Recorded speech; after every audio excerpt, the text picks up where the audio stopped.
All right, let's get started. So, hello everyone. Welcome to Wavedash 22. It's been a while since we did one of these, but it's great to start again. And today's topic is going to be about movement in Tekken. And we have two usual guests, Dino and Spag. Hello. And our special guest of honor for today is the one and only Speedkicks. How's it going, guys? Yeah, real honor to have you here, man. It's it's awesome. It's awesome. And I guess before we dive into that topic, I mean, today was the Knights of the Japanese fighting game developer roundtable thing. I guess let's just get that out of the way because that's the the buzzing thing that's probably on everyone's mind right now. We didn't get much in terms of Tekken 7 stuff, but what did you guys think? Yeah, we got 12 seconds of some content. I stayed up for 7 hours. I was actually supposed to. I wasn't supposed to. I mean, my mind was telling me don't, but my heart told me to stay awake. And my heart's an idiot, so I stayed awake. And we got 12 seconds. Yeah, the Polish Prime Minister. It wasn't the most underwhelming. Yeah, it wasn't the most underwhelming Tekken teaser I've seen. The original Tekken 7 teaser trailer was really bad. What was the original one? It was just a I don't picture remember. of the logo, It's the right? one where it's like Kazumi in a temple, Oh yeah, she's praying. and she's praying. She's like, Hachi, something Kazuya, it will come to an end. Like I remember- Tekken 7. Like, we've announced Tekken 7. Like, just you could hear the crickets chirping, and then like tumbleweed bloat went flying across the stage. Like, And, so it was better than that.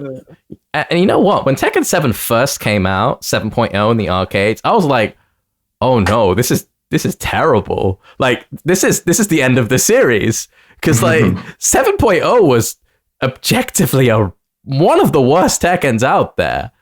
Like, I mean, did you guys ever play it? I played it when the game when they brought it over here. Oh yeah, They brought it over to America for like location testing and stuff. And I thought it was really bad. And I kept saying I was playing it, and I was like practicing it, and I was like, "Yo, guys, this game is terrible, right?" And everyone was like, "Speedkicks, you're being too mean. You're being too harsh. Like you have to learn how to like things, right?" And I'm like, "Dude, I'm trying to like it. I'm really trying my hardest. I can't move. I have like." And you know what the funniest one was, Steven? When you won a tournament, I don't know what it was. Was it KIT or something? You won a tournament, and this was pre-released Tekken 7.0, and you're getting interviewed by Markman, yeah, and Markman's like, "So like, you had a chance to play the game. You did really well. You beat everyone. You came out on top. Your number. Like, what do you think of the game? What's your impressions?" And you're like, "I don't really like the game. I think it's bad." Mark was like, "What the fuck?" Yeah, it was funny. Yeah, it was like beyond character balance. yeah. I think I played it once. Yeah.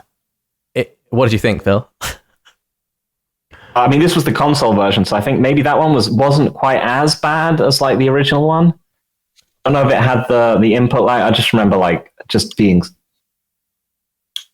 I just didn't understand why everyone was like, "Oh my god, I can't wait to play this game." I was just like, "Why? What possible like the rage arts, the same character costumes, terrible stages? Why? It was so bad. It was so bad." But at least came. That was at that launch tournament, and that was at that tournament that like Kane won against Cherryberry Mango. Oh, that was hype. oh yeah, that one in the Namco office, on the arcade machine. Yeah. But like, yeah, it was a fun tournament win. But like, I was just, I don't understand. I genuinely can't see why people are excited about this game at the moment. But yeah, it improved quite substantially by the time you played it, Phil. I remember when I played it, there was at least 8 frames of input delay. Like it was kind of crippling, right? I could not block Dragon Tales on reaction, which was great. It was so much fun. And I just thought at the time, oh, I'm getting too old to play Tekken now. I'm an old man. I'm in my 30s. Time to retire. Time to be an adult and, do adult stuff and not play video games anymore. Lo and behold, a few years later, and I can block it again. I'm like, No, the game was just rubbish. Yeah. But yeah, beyond that, a bunch of like 7.0 Kazumi and Shaheen, just like people complain. Yeah. People complain about Fakurama and Leroy, and yeah, this is the same. Okay, thing. well, no. Okay, now, hold on. Fakurama and Leroy are not what those characters were, right? The Fakurama and Leroy are pretty crazy. I think they're on a tier above whatever Shaheen and Kazumi were back then. But for that game, when you couldn't move and Shaheen is in your face doing 4-1, the jail -2, -2 on block. Yeah, it's like -2 on block, and if you push a button, it counter hit launches you and you die. You can't even do like a bit. So much fun. 4-1 down jab. So much fun. I loved it. It was great. It was like 4-1, 4-1, 4-1, sidestep 4-1, sidestep 4-1, dick jab, which you can't keep in check because it's -2. Because your down forward ones will get beat out, and occasionally he slides, and it was absolutely horrible. Oh, his slide, they gave it it had a magical property where like half the pickups that work on Lee and Laws didn't work on it. Oh, yep, and and he got guaranteed while standing 3 on scale at the end of all his combos, so everything did like 60%. Yeah. It was great.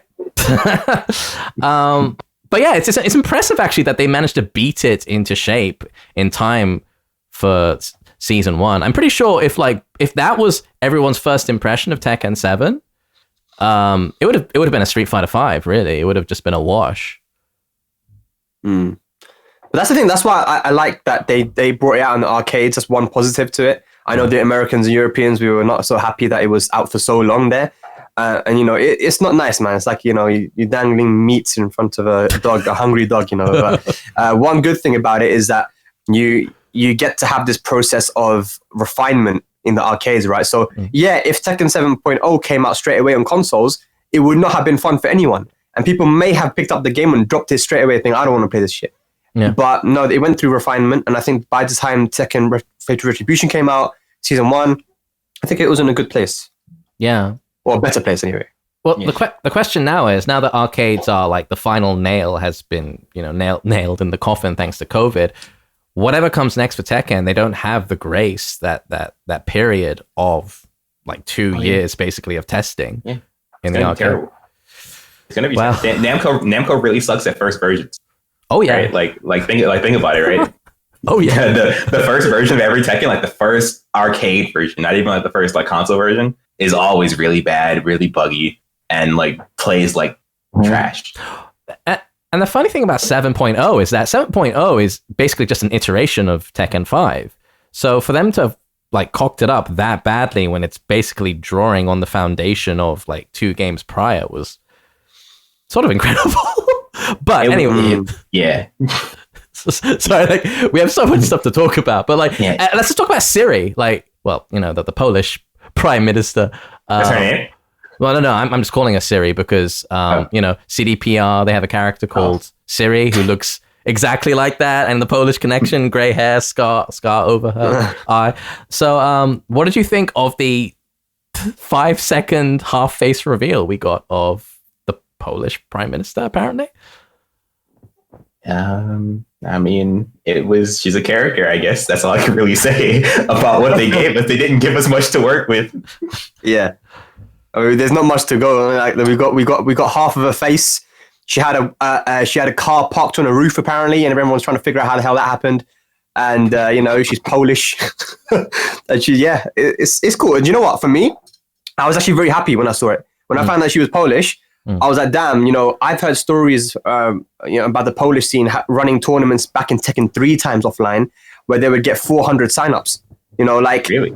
And for the longest time, who was the best player in Europe, or arguably one of the best players in Europe? Matt JF and Devil, right? Yeah, those 2 brothers in Poland. Poland's a big scene. And I don't think anyone will contest the fact that Devil was probably the best player to ever come out of Europe. I would say that based on his results and based on even when the Koreans came down to Europe back in Tekken 5 days, I think, or Tekken 6, and they saw this guy Devil, this kid. I think Nin or someone said that this guy's a prodigy. Like he's a very, very good player. He's one of the only guys that beat a Korean in Tekken Tag 2 in a tournament 3-0. One of the top tier Koreans. Like this scene is very strong. And it's not just those 2, but if you look at the Polish scene in general, even now, there's a reason why these guys were given the master event in Tekken World Tour for 2 years in a row, and their scene is very strong, so and passionate. So I'm very happy that actually they added a Polish character for that reason. Yeah.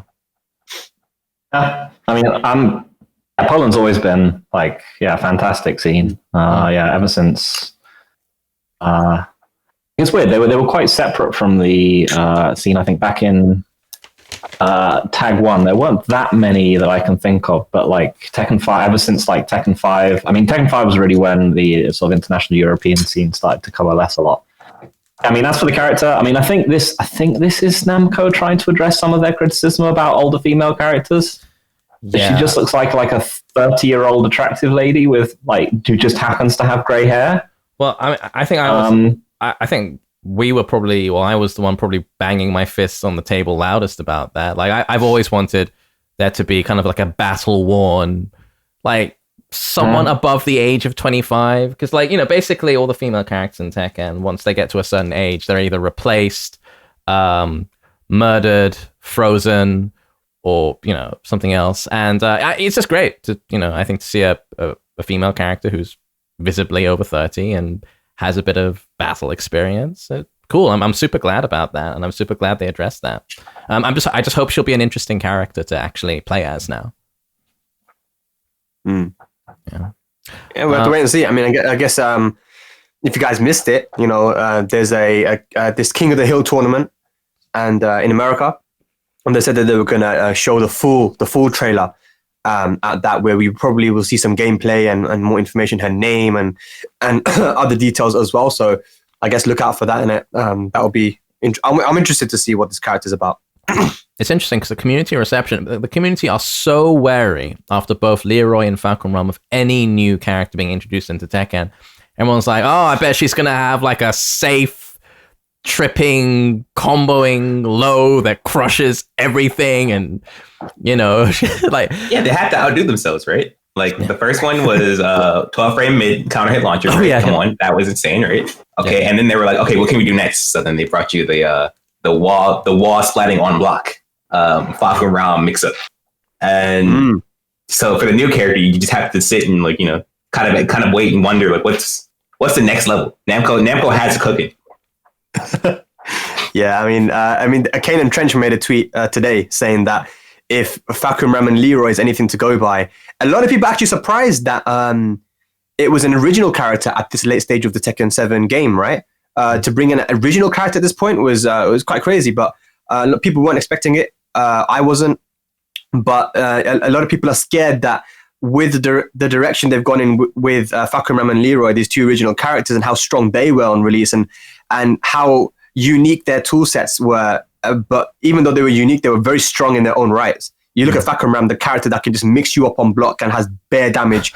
Leroy, who can just who doesn't need to block and just can put you into a blender forever. What is this character going to do? And she's a waifu as well, guys. We don't have to talk about waifu. Oh, she's going to match like crazy. Yeah. Oh, no. It's going to be something crazy. You already know. So, yeah, I'm excited, man. Excited to see what's going to happen, man. Yeah, I want to come in with an open mind. I mean, they don't have the best track record with Leroy. And I think Falcon Rum wasn't intentionally busted. It was a bit of they just didn't realize that, this character being really tall and really easy is not good. That's the thing. The reason when people said they thought Falcon Ram was going to be broken, I was like, no, he won't be, because if they know anything, they know that you don't make big characters too good. Like, that's sort of a... So, I mean, it should be like a mantra of fighting games. Don't make big characters too good. Mm-hmm. Yeah, look at what Potemkin's doing right now. They've always made sure that like Gigas never got that good, and that's good. Gigas shouldn't be good. He's absolutely horrible to play as or against. Like he's a horrific character. No one wants to see more of. Has the best win ratio online, by the way. Gigas has the best win to loss ratio. I mean, of course he does, because he's incredibly easy to play. And super obnoxious, but people can do well with him. Like Emperor from Sweden, I think has done pretty well with him, because he just you only have to do like 4 things with him. You can just spend the whole rest of the time thinking about defense and all this other kind of stuff. Yeah, because he can just control range with just a jab, and If you need to close distance, you press forward you just use a random number generator to determine how many times you press forward, and then you press right punch, and then you will either get forward 2, or forward 2. Yep. And they will all do different things for you. And you do one of his 2 lows, and that's the game. And it's just whiff punishment. Also, just applies to everything that applies to Jack, just in reverse. Just replace the 2s with the 1s. Jack is just literally like Gigas is probably even like he has less depth to him than Jack does. Partially because all the stuff they added in were like, oh yeah, you can use this, it's fun. Here's some charge stuff. It's mostly trash. The only like that is, but then like, but it's like, okay, you've understood this. You've never made this character that great. Then Facumram came out, and it was clearly just that they just didn't. I don't think they meant for him to be like easily by far the best character in the game. No, I think they did. They did do things like. I think they did. I think they did. Like I can understand what you're saying, but every single logical like design philosophy rule, like what you're mentioning right now, has kind of like been uprooted in Tekken 7, right? Like it started with just the concept of how we used to play around strings, where the game had a lot of strings, but there was always like most of them were like super easily counterable. The first thing you notice when Tekken 7 came out is like every string that has a high, to duck now has a mid. Every string that had a mid now has, mid has a safe high. Right? They're introducing more gameplay around those things, and then later on, they broke the philosophy, design philosophy of the characters who break the system are not supposed to be that good. Where like previously in Tekken, like Xiao Yu, Raven, Yoshi, Zafina, those characters were allowed to kind of break the standard, low, mid, high fundamental that we had going on for the game, and like the different frame stuff. But those tool sets, while unique and giving you a new way to approach the game, a different way to approach the game, allowing you to play like a kind of a different skill set, were not easily won with Xiao Yu. You would like let her do all of her evasive stuff and just watch her do it, and you don't challenge it. You don't really get to play normal Tekken against it, but she's struggling. The numbers were not in her favor. Yeah. Same with Zafina and all that stuff. And Tekken 7 comes out, and these characters are now like breaking the game, and they're good. Yeah. And so you don't really get to play your traditional games of Tekken against that. And then the big character rule, it did matter with Gigas. But that type of gameplay that the big characters always had, which like Gigas, Ogre, Bear, stuff like that. That up close, like kind of turn-based brawling play style that they'll impose because you can't really move away from them and they can't really move away from you. Yeah. That has kind of taken over more of Tekken 7. Tekken 7 is a brawler's game. It's totally. Yeah, exactly. Like most of Tekken 7 plays like that now. So. People play Gigas and they're like, why is Gigas not good? Because Gigas kind of does similar things to what everyone else does now too, right? So then you have Marduk, they introduced Marduk, and Marduk is now a terror because he's got the rage. You can't move away from him. He's mixing you up. Also, he's throwing a bunch of tackles at you. So Fakuram being so large and yet still so good, while you can't move away from him, but he can move away from you and he can counter hit you, and he's beating you up and mixing you up from a range that you can't like really contest. It doesn't seem to violate any design rules, because the one rule of Tekken 7 is that there are no design rules anymore. Yeah. Yes, Speedkicks, you made this really great video. Yeah, I mean, I still think that like on paper, Facumram didn't look that good when he first came out. Like I thought it was like upper mid tier or something. Big, he's somewhat slow. But then, like the first time I saw someone good playing him, I was just like, "This is the best character in the game. This is the best character in the game by miles. He's way better than Launch Leroy was. He's way better than him. Like he's the biggest design mistake they've made since like ever." That's some full competition. But like you said about him not being good on paper, it kind of relates back, I think, to what I used to say about in season 1, right? Where, Kazumi was so good, right? Kazumi and Dragunov were so good. And I was like, if you put these characters in any other Tekken, they wouldn't be that strong, right? Their tool set, they're just, down for, jabs, down for one, like quick pokes and all that stuff. It's whatever. But the problem wasn't their attacks or their move properties. It was the fact that their buttons kind of worked when no one else is like was working. Everything you're playing Tekken 7, you have to do so much to like not randomly whiff on things, not to be able to move away from things correctly, like consistently. Yeah. And Dragunov and Kazumi, while not having any impressive moves, and all of their buttons like function correctly. So I was like, if you made every other character in the game function as well as they do, then these characters would suck, because every other character also has special properties that have more threatening mix-ups. They're very bland and not special tool sets that they have.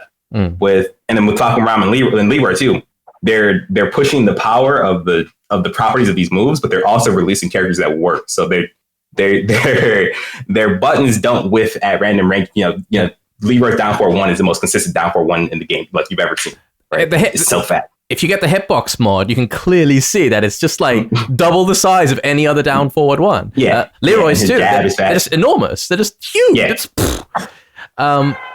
But like, I think that might be. Sorry to cut in, but that might be just like a product of their intention to homogenize everyone's tool sets. Like, you think about it, what's happened recently? That's not a good thing. They gave Anna a 15 frame launcher. They gave Bob a 15 frame launcher. They're doing these things which, like, they didn't have this stuff before, and now I feel like they're just giving everyone the same tools, and that's dangerous because it goes against the not just the identity, but the way that you're meant to play the character, right? If you give these tools to certain characters, then it kind of completely messes up the balance. So I'm not sure if that's what it is. I'm not sure if they say, do you know what? We want to have a game where everyone has the same tools. And if we do that, then somehow we're going to create a very balanced game and everyone will have the opportunity to win. Like, that's not how it works. If you look at how it works. Nearly every single new character since Tekken 6, their game plan revolves around a down forward one. Whether it be Miguel, Shaheen, Kazumi, Leroy, Fakumram. And it's like, it's just such a lack of imagination. It's like, it is possible to create a character in Tekken that isn't centered around their down forward one. Look at Brian, look at Mishima's, look at all the other characters who have down forward ones, but they're not like the core element of their game plan. Claudio is a good example of how they did that. Exactly. But but I think they really actually tried to get away from that gameplay at first with Tekken 7. And they just messed up. It wasn't so much that they wanted the characters to have, like, Namco is so they're not good at making good games on purpose. They're really good at making good games on accident. But when they like try to do things, like, stuff kind of doesn't go well. And with Tekken 7, they nerfed like a lot of the down forward one ranges, the jab ranges. They wanted to get people playing around the other like non-generic tools, which a lot of characters do have to do. And that's why the characters who accidentally got good down forward ones are so strong. Yeah. I think that's an excellent segue to actually the topic we're supposed to discuss today. Good games on accident and accidental features in video games. And the prime candidate here is KBD, Korean Backdash. I mean, that wasn't an intentional feature, of course, but it's been in the game since Tekken 1. But I don't think any of us would argue against the fact that it's a huge part of Tekken's appeal, at least at a competitive level. So I guess let's segue into what we wanted to talk about today. So there's a bit of an introduction. Like, Speedkicks and I, we had this, I guess we call it a spat, an argument, a discussion, a gentlemanly discussion. I didn't realize we were even like having a bit of a debate until like at the end of it. I was like, oh, that might have been an argument. Yeah. No, I mean, I really enjoyed it. Like, you're a very articulate, intelligent person with great ideas on Tekken, so it was really cool to like, be challenged on those ideas.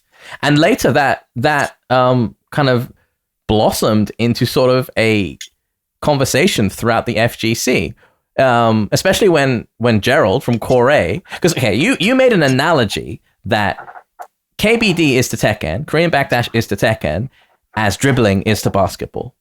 Lo and behold, 2 months later, Gerald from Core Gaming makes a video where he makes a direct analogy, KBD to dribbling. I'm like, I wonder who was inspired by that. And then lots of content creators like Sejam and Main Man made a response to that, and it started a conversation.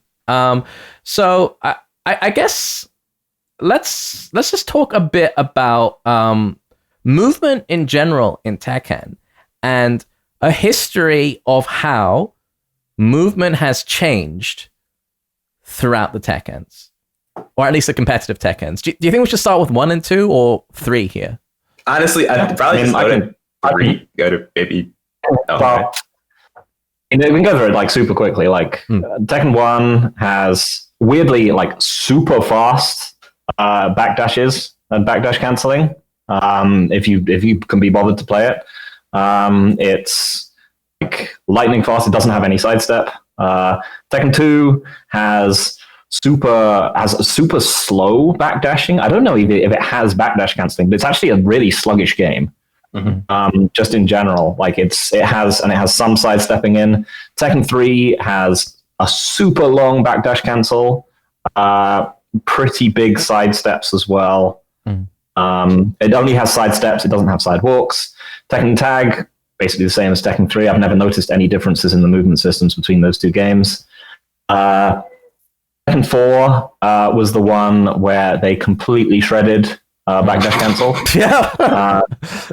And, to be fair, like there were a lot of people. This was one of these ones. It's where, a response to Tekken Tag. It was a direct response to Tekken Tag. Tekken Tag, and people complaining about it.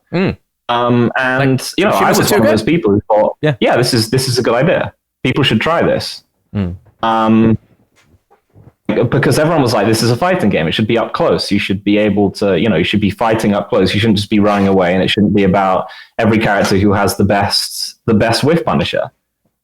And like, as we said, in the Tekken Tag preview videos and stuff like that, like Tekken Tag is also a nightmarishly unbalanced game. It's a classic, an incredibly good game, but like the difference between like a Mishima and a Chang or an Ogre and like most of the rest of the cast is just astronomical. Vast. Yeah, because none of them can close distance, whereas elbow and Wavedash still exists for the other guys. So yeah, Tekken 4 had no hard-coded you to stop after like 2 backdash cancels, and backdash didn't cover any distance anyway. Introduced sidewalk, but sidewalk was just up or down. Yeah, which no sidestep. It meant that it activated on frame 1, which meant that you could sidestep things which you couldn't in other games unless you were playing Eddie.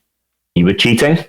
Italians, right? Italians back in the first days of Tekken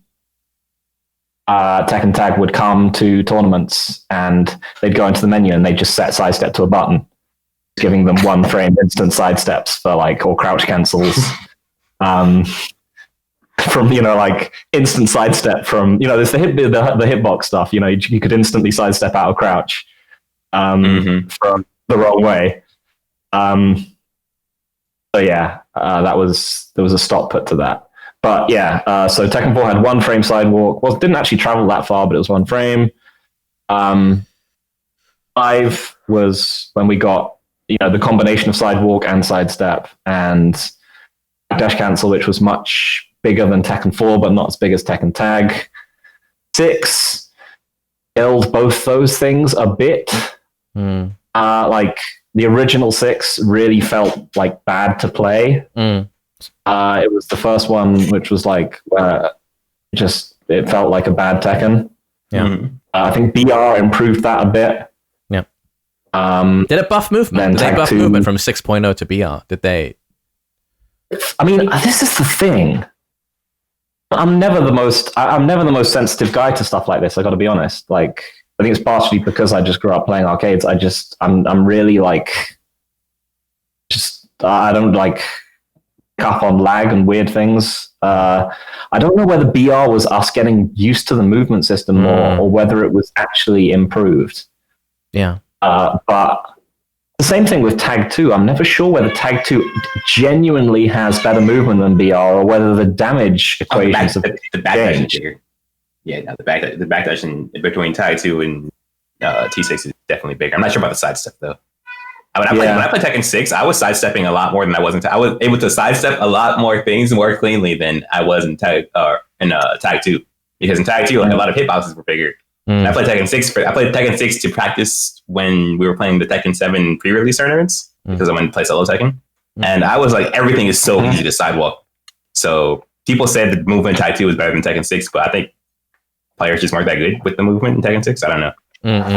Yeah.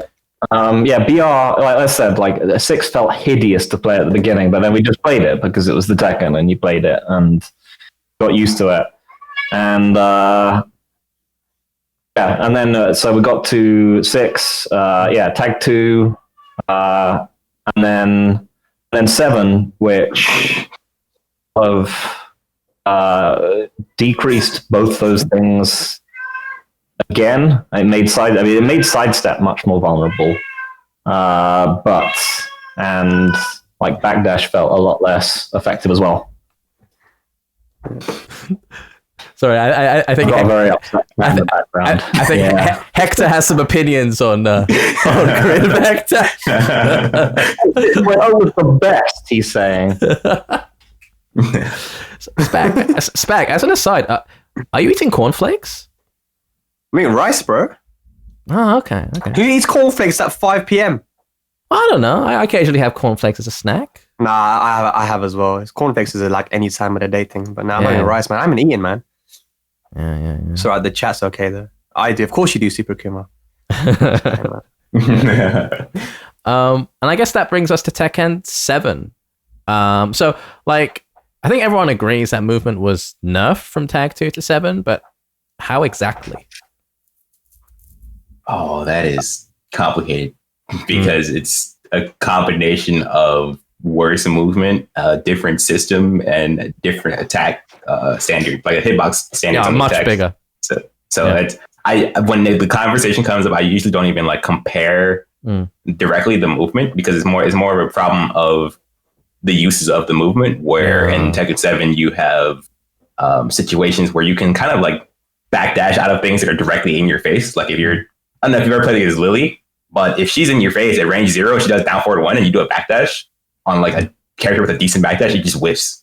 But then at the same time, like you can't backdash most things in this game, and you side steps. You can sidewalk. You can get around some things that are like that look pretty crazy, but then you'll get clipped by like the most standard of like jab. Yeah. Like weird jab tracking. So like I don't even compare the movement. The Tekken 7 movement just doesn't work consistently. It's inconsistency is the key word here. That's what I find most frustrating about it, because you can lab a specific direction in practice mode, but then it just decides to have a mind of its own sometimes. I mean, when it comes to showing nerf movement in Tekken 7, the classic example I always show is just get Law, make him do down back 3 twice. And I think in Tag 2, pretty much every character can backdash away from the second down back 3. But in 7, it's pretty much only Zafina consistently. Yeah, you can't get away from most things in this game. That's that part is more that's the more consistent part. More consistently you can't get away from things than you can, right? And then there's weird like things where the game is designed for you to not be able to predict when your movement's going to work. Like I can't remember. I think it was Katarina's in season 1 where like I tested stepping her down forward 1, and if you did down forward 1 into down forward 1, you had to like sidestep it left, or down forward 1 in any other situation. But then you did jab into down forward 1, then it tracked your sidestep left, but it did not track your sidestep right, which it normally tracked if you in every other situation. So specifically after the jab into down forward 1, you had to step the down forward 1 the other direction, which of course could be thrown off with timing. So then you had to step in the normal direction if you just delay the down forward. Yeah, so the game was designed for you to not be able to predict and comfortably use your sidestep and force whiffs where you should. Yeah. So I feel like it's so weird. Like in this game, like you have characters like Lily and Zafina, and even Elisa. People don't talk about Elisa enough. Elisa, no, they don't. They don't. They just like Zafina has an amazing backdash. What about Elisa? She's had an I don't know if it's equally as good as Zafina's, but it's almost there, man. Like she can get out of situations that her lateral movement is better. Zafina has a slightly better backdash, but I think Elisa has. Like she has if it's better, it's very slightly better. Elisa's it does different things. There are certain things that Elisa can get out of that Zafina can't. But Zafina's backdash like she tucks her legs in. Zafina tucks her legs in when she backdashes, but Elisa pops her head back. So it's a bit different. Elisa's a little bit faster. She when you do a backdash with her, it's instant. She's immediately like at the edge of the end of her backdash already. So that's the thing, right? So you have Elisa and Zafina who can get out of these situations that other characters cannot get out of, right? And it's like, was that intentional? Was that intended for that to happen? And yeah, I've noticed as well, like, why do you think that the Koreans were so dominant? I mean, this is not a knock on Americans, right? But I mean, like, come on, man. Every time JDCR went to a tournament in America, the guy he won every single tournament, right? I think he got put he got put into losers once by El Negro, I think, but then he won the tournament. So I think that he was never really given any real competition when he came to Europe or when he went to America. And it's because those guys in Korea, they mastered the sidestep block mechanic in well, it's not even that. It was so what annoyed me a lot when the game came out, or even before the game came out, because I didn't know it at the time. When people would say JDCR's movement is so much better than like everyone in America's, right? And like, and I played these guys, and I know how they know how to use movement. What we did not know was that Dragunov had the best movement in the game at the time. Like with Kazumi. Kazumi and Dragunov, they had the most functioning buttons, they had the most functioning movement. So situations where it's like, hey, I can't sidestep because anytime I sidestep, I get clips. Dragunov was kind of getting around, and it was like, I guess JDCR is just a god or something. But with the difference in movement consistency, we were not aware of yet because the game had not even come out yet. Like Brian, right? Like Jimmy's movement is amazing. Jimmy as a player is an amazing player, right? With those things, but Brian is a heavy character. So Jimmy naturally doesn't feel as scary to like try to hit as JDCR does because JDCR is playing Dragunov and Jimmy's playing Brian. The difference between like the character move in this game is so much more important than it ever was, I think. It was a great moment where we were in. It was when we were in Germany. We were in the restaurant after the tournament, and Jimmy was like, so how would you guys feel if I played Dragunov? And then everyone's just like booing him.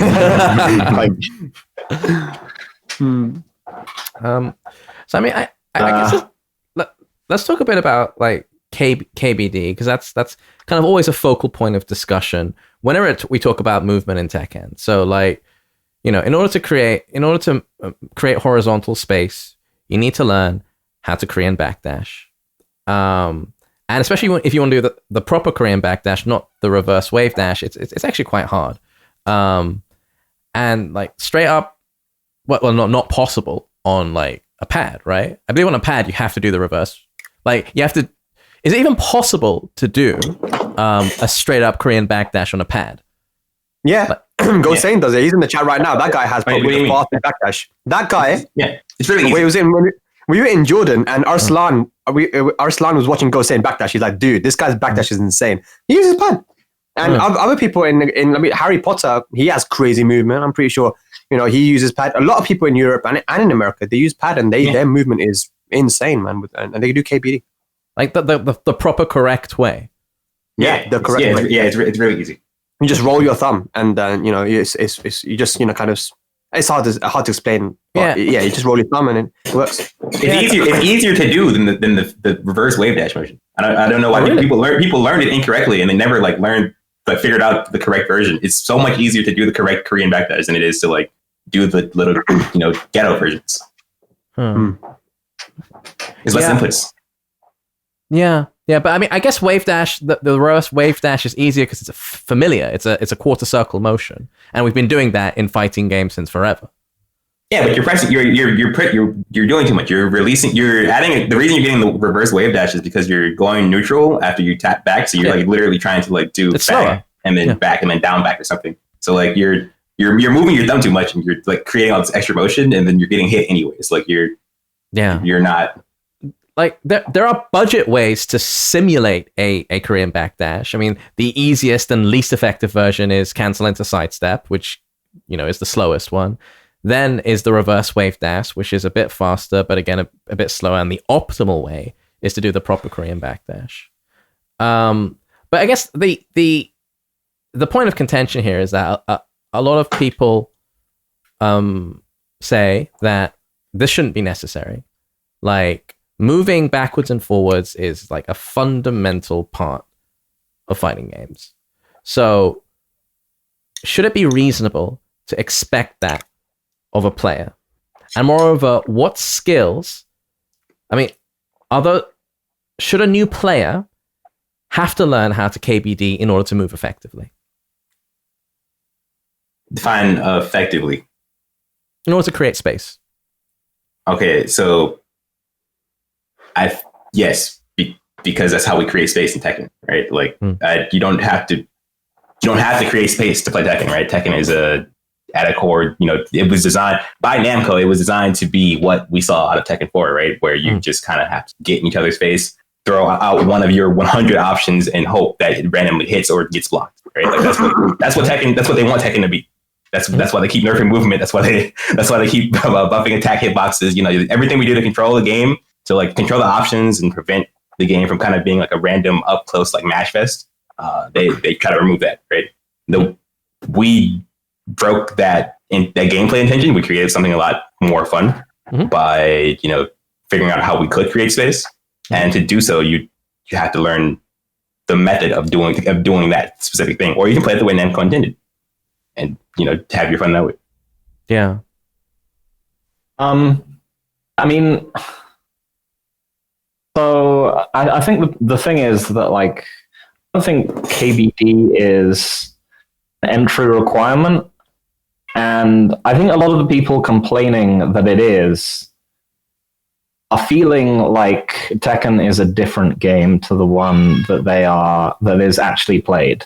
They're like they're like in one area and there's a wall which is like KBD technique, and on the other side is good neutral Tekken. It's like this is one of the big things that I think a lot of people like feel about this game is that there's this optimal way to play it. There's this clean, good Tekken that I should be playing. There's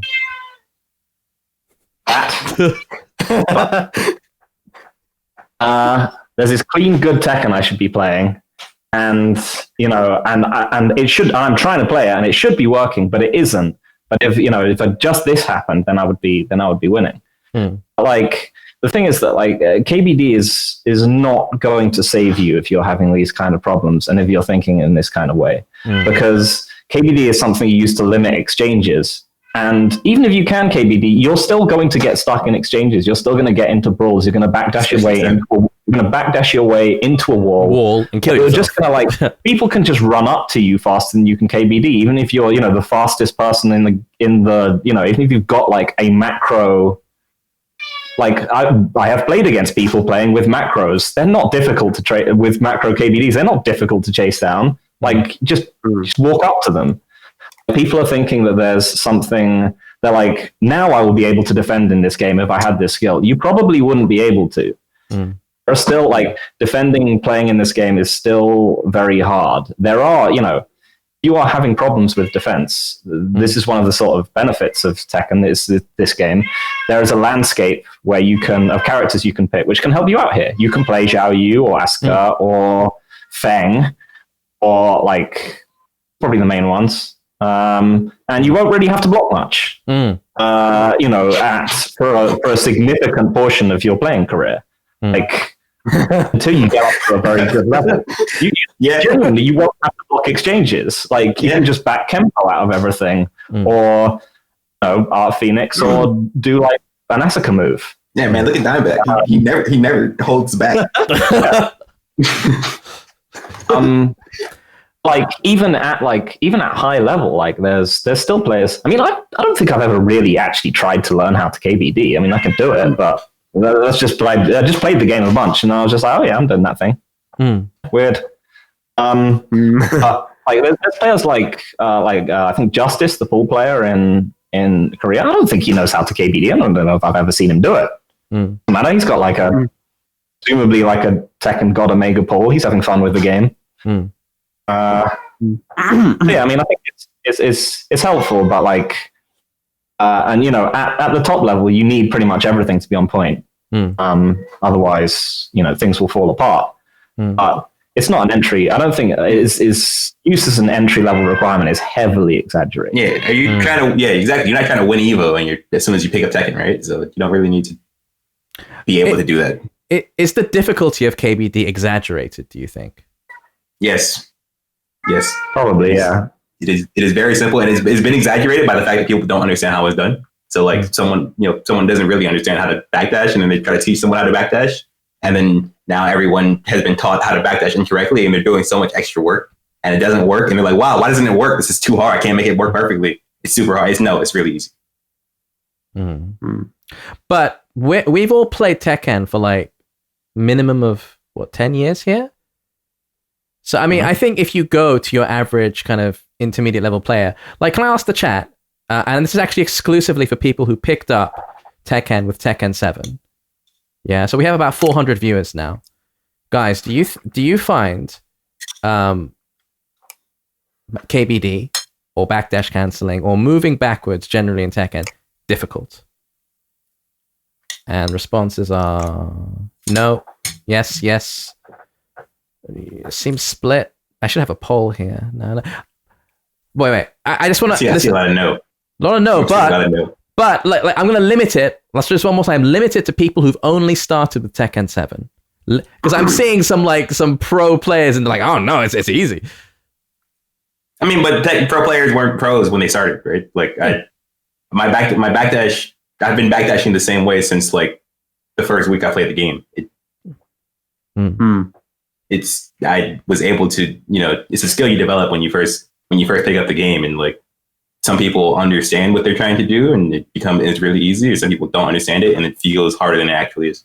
Okay. So then there's the method of learning, of getting good at it, right? So you might even understand how to do it. Okay, this is how you do a Korean backdash. Okay, I understand the concept. But actually putting the practice in, number one, and making sure that you're practicing the right way. Yeah. Someone asked me yesterday, like, what's a good way for me to effectively do this? I think, you know what?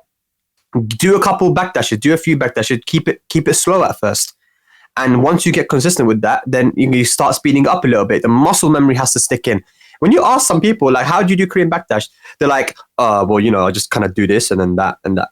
It's a muscle memory at the end of the day, right? So the way that Speedkicks is saying, I backdash the same way now than I did when in my first week of Tekken, because that is the way that he learned how to do it. But he actually put in the practice, he put in the time, and learned how to do it.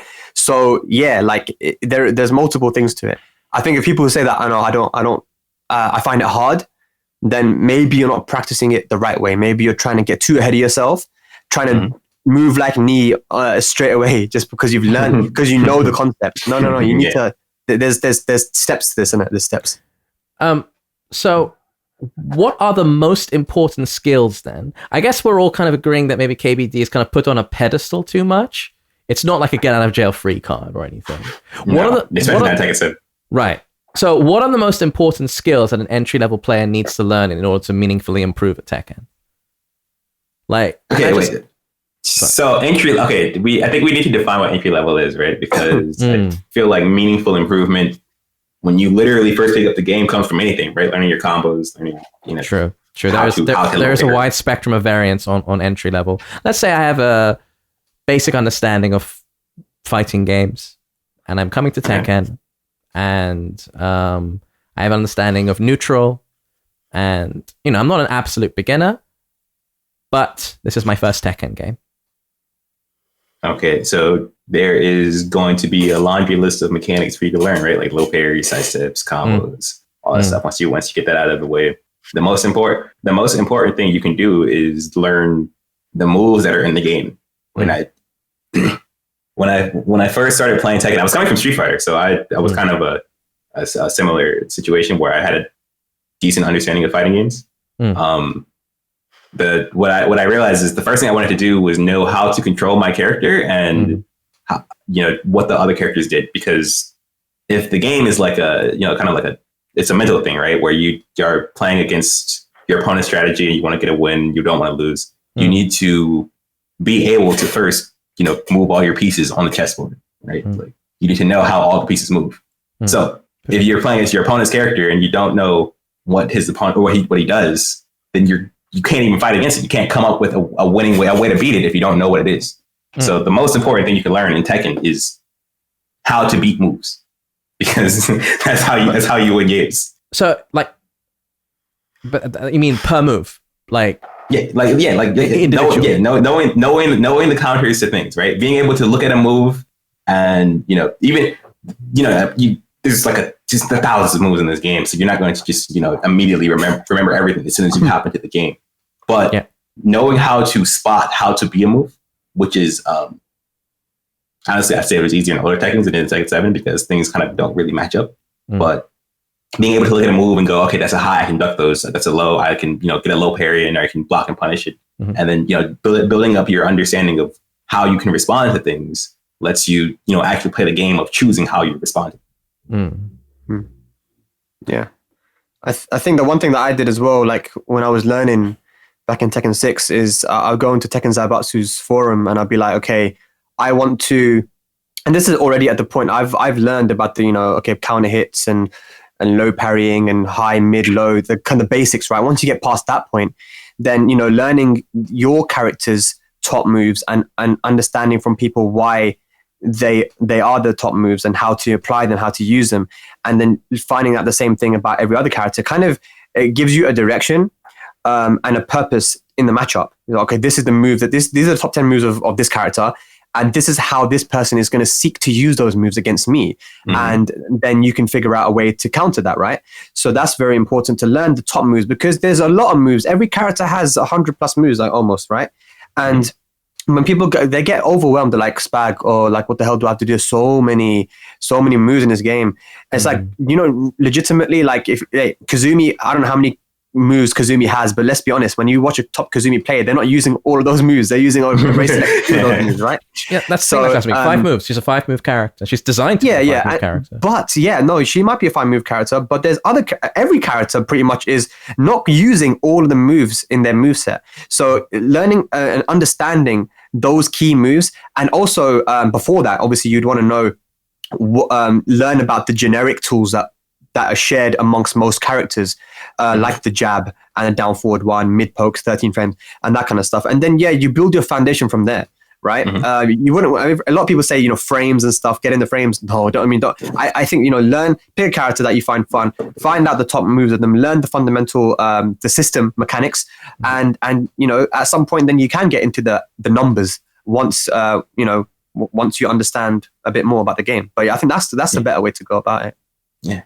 And if we're talking about someone who's like trying to really get good at Tekken, I can explain how I learned the game when I first started playing, which was before. So it was like Tekken Tag 2 was like about to be released. So I got Tekken 6. I learned how to move. I learned all my movement stuff, right? And then before, I would just like listen to Eris's podcast or whatever, like for an hour or so. I would just practice moving around in practice mode because it was cool to me. And then, I'd go play some games online, just get beat up for fun, whatever. And then, as Tekken 7 or as Tekken Tag 2 was about to come out, I started to want to know how to beat moves. So what I did was, I opened up like the frame data, right? I just went in alphabetical order of like all the characters, right? And every day before I started playing and before I started like going online and having my fun, I would just, look at all the moves that were like more negative than -10, right? Because those are the things that got punished, right? And it's not that there's a lot of moves in the game, but if you're looking for that specific number on a frame beta like table or whatever, it's not that many. And I would just punish him twice. I wouldn't try to commit it to memory or anything, but just like seeing the move in game and like responding to it, it let me remember that, hey, this is punishable. And when I went to go play like games online or whatever, you see the move. You don't punish it. You're not going to punish it immediately. That's not how it works. But in your mind, oh, hey, I've seen this. I know it's punishable. And next time it comes, I will really just try to look out for it, right? So you're focusing on beating the things that you can beat, and you're just losing everything else. And like that's fine because you're learning the game. It's cool to lose. Yeah. And then as I got better at that, as I got to the point where I was able to like kind of punish all the stuff, I would go on. I'm still like green rank at the time, right? Like, I'm not good at the game or anything. I would go online, and if I ran into like a character, like someone who played a character I didn't know like that well, whatever I lost to, I would go to practice mode. And I'd just go to practice mode. I'd run the move. I'm like, okay, can I step this? Can I duck this? Whatever. And then I would add the guy who beat me. And I would go to a lobby and I'd be like, yo, let's play. So of course, we're green ranks. He's doing the only moves he knows how to do, which means he's going to do the move that beat me that I just saw. and now I know the counter, so I'm not thinking about anything else except beating the move that I just lost to. They just beat me by spamming. So I got him to get him to spam it, and then you do your counters, and then eventually that stuff just kind of comes. Next time you run into that character, you'll remember that move, that string or whatever, those set of options he was using, and if you play the game daily, like just like a couple hours, it just adds up, and you start to know things. Yeah, and that's the thing. You have to play the game, though, don't you? You have to play the game a lot for you to actually be able to. If you've gone through the process of going into practice mode and finding out all the moves that are -10 and below, and learning how to punish them, at least just so it's in your mind, so that when you're in a match, you actually can identify this as a punishable move, even if you don't punish it straight away. Yeah. You still have to play the game a lot to actually be able to finally do it right consistently. And that's the thing. People want to be really good without really putting much time in. But to be honest, you have to play a lot. You have to grind. It is a bit of a grindy game. But then I think that also the amount of moves that every character has can be overstated, because the process you talked about just now, Speedkicks, is a very good way to kind of whittle it down a little bit and make it simple, more simple to learn. There's, a character might have 80 moves, but then there's 20 punishable moves and 5 duckable strings. And then everything else, you just kind of just play around. Yeah. It's a process of just making it more simple. Yeah. As a bit of an aside, so we're talking about punishable moves. When it comes to game design, there's this idea of invisible tutorials, right? So let's talk about Mario Stage 1, Level 1. I mean, you can all imagine it, right? You're Mario and you walk forward a bit, you see a bunch of blocks, you see the question mark, piques your curiosity, you bump on it, mushroom comes out, you're like, oh, what's that? Looks yummy. You eat it, you get big. Oh, that's nice.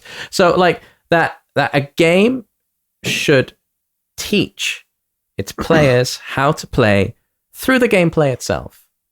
And be kind of be intuitive. Like Half-Life 2 is highly regarded in this respect as well. Resident Evil 4, a lot of the best game designed, but the most well-designed games, or lauded as being so.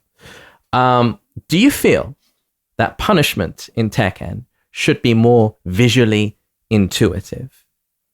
For example, often when you block something, that's super punishable, say Lars up forward 3. Sometimes it's oh shit. Oh yeah, I can launch punish that.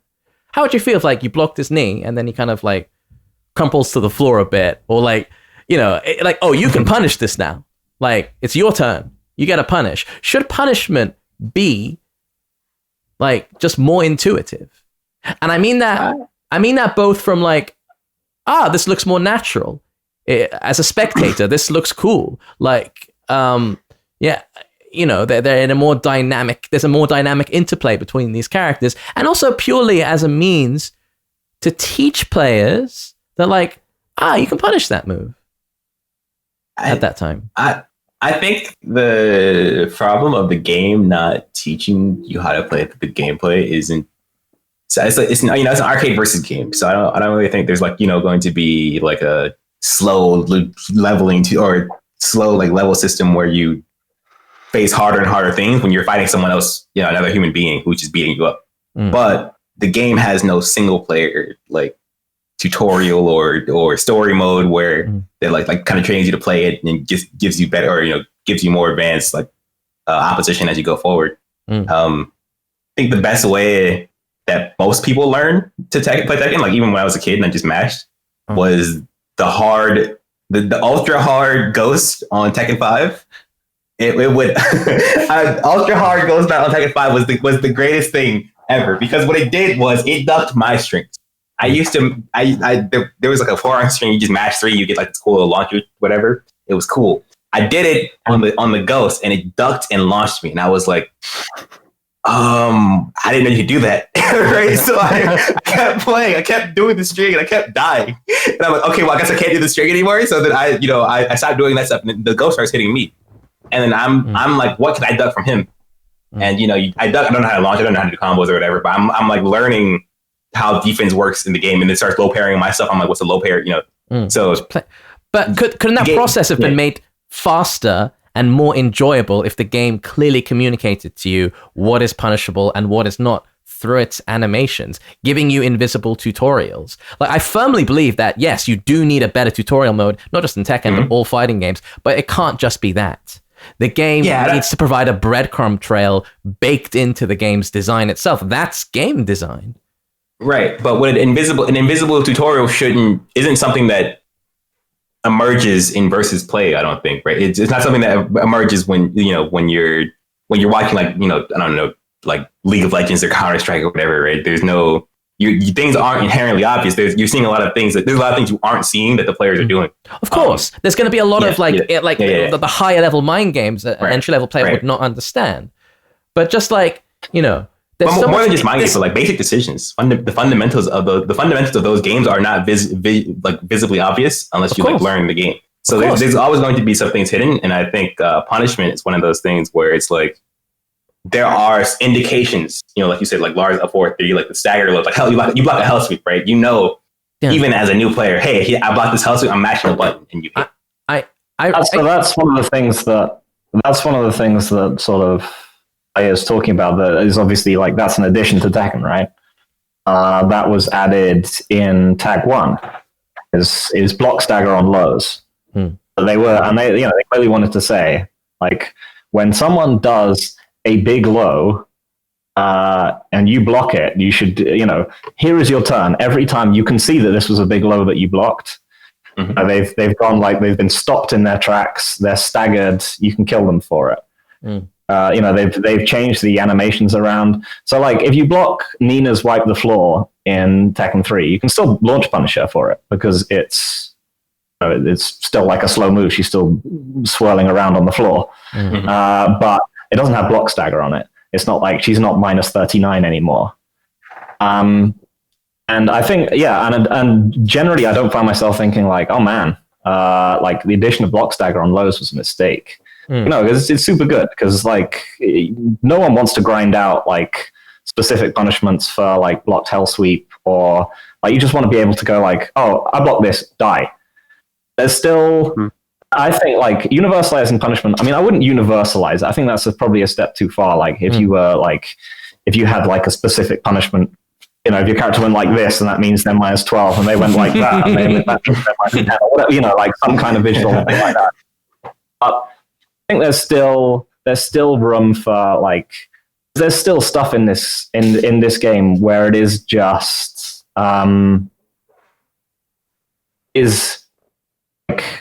is one specific punishment for one specific move, and sometimes it's one specific punishment for one specific move, one specific range. Like sometimes these are very very strong moves. Like, what is Hwoarang's punishment? Asuka's back 3. He does, if you can just frame the 4-4-4, you can get it sometimes.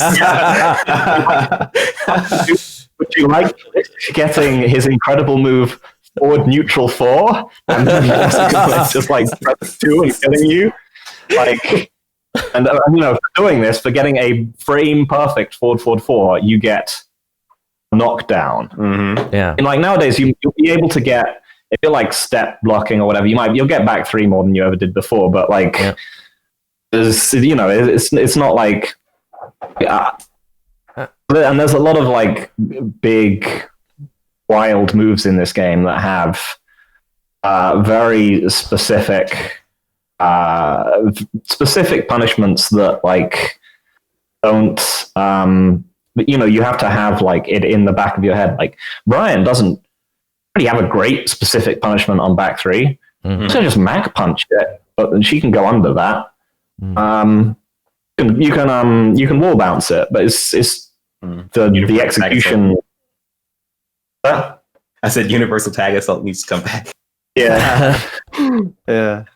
You can wall bounce it, but the execution is a bit tricky in this game because so like the game, and that's the thing. Like back 3 is a move which sort of is going to crush a lot of intermediate players because they're going to play turn-based tech and they're just going to die to it. And it's going to crush a lot of good players sometimes. It's not a world dominating move at the top level of play because the top level of play is just you don't make mistakes at range. You just play safe with down forward ones and pokes up close. But still one which is going to block out a lot, like moves like that will block a lot of character, like a lot of people just be like, I don't understand how to deal with this. And like the level of play I have to reach to be able to deal with it seems beyond me. But in terms of that kind of stuff, like in terms of like the whole like grinding game out and the, you know, learning all these different move properties and being like, oh yeah, if I'm playing Hwoarang and I play against Raven, she does quarter circle forward 4, I can get 3-3-4 in her back 4%, like 20% of the time. But if she does 1-1-4 or whatever the new string is, she'll be closer, so I get 3-3-4 all the time and all this kind of stuff.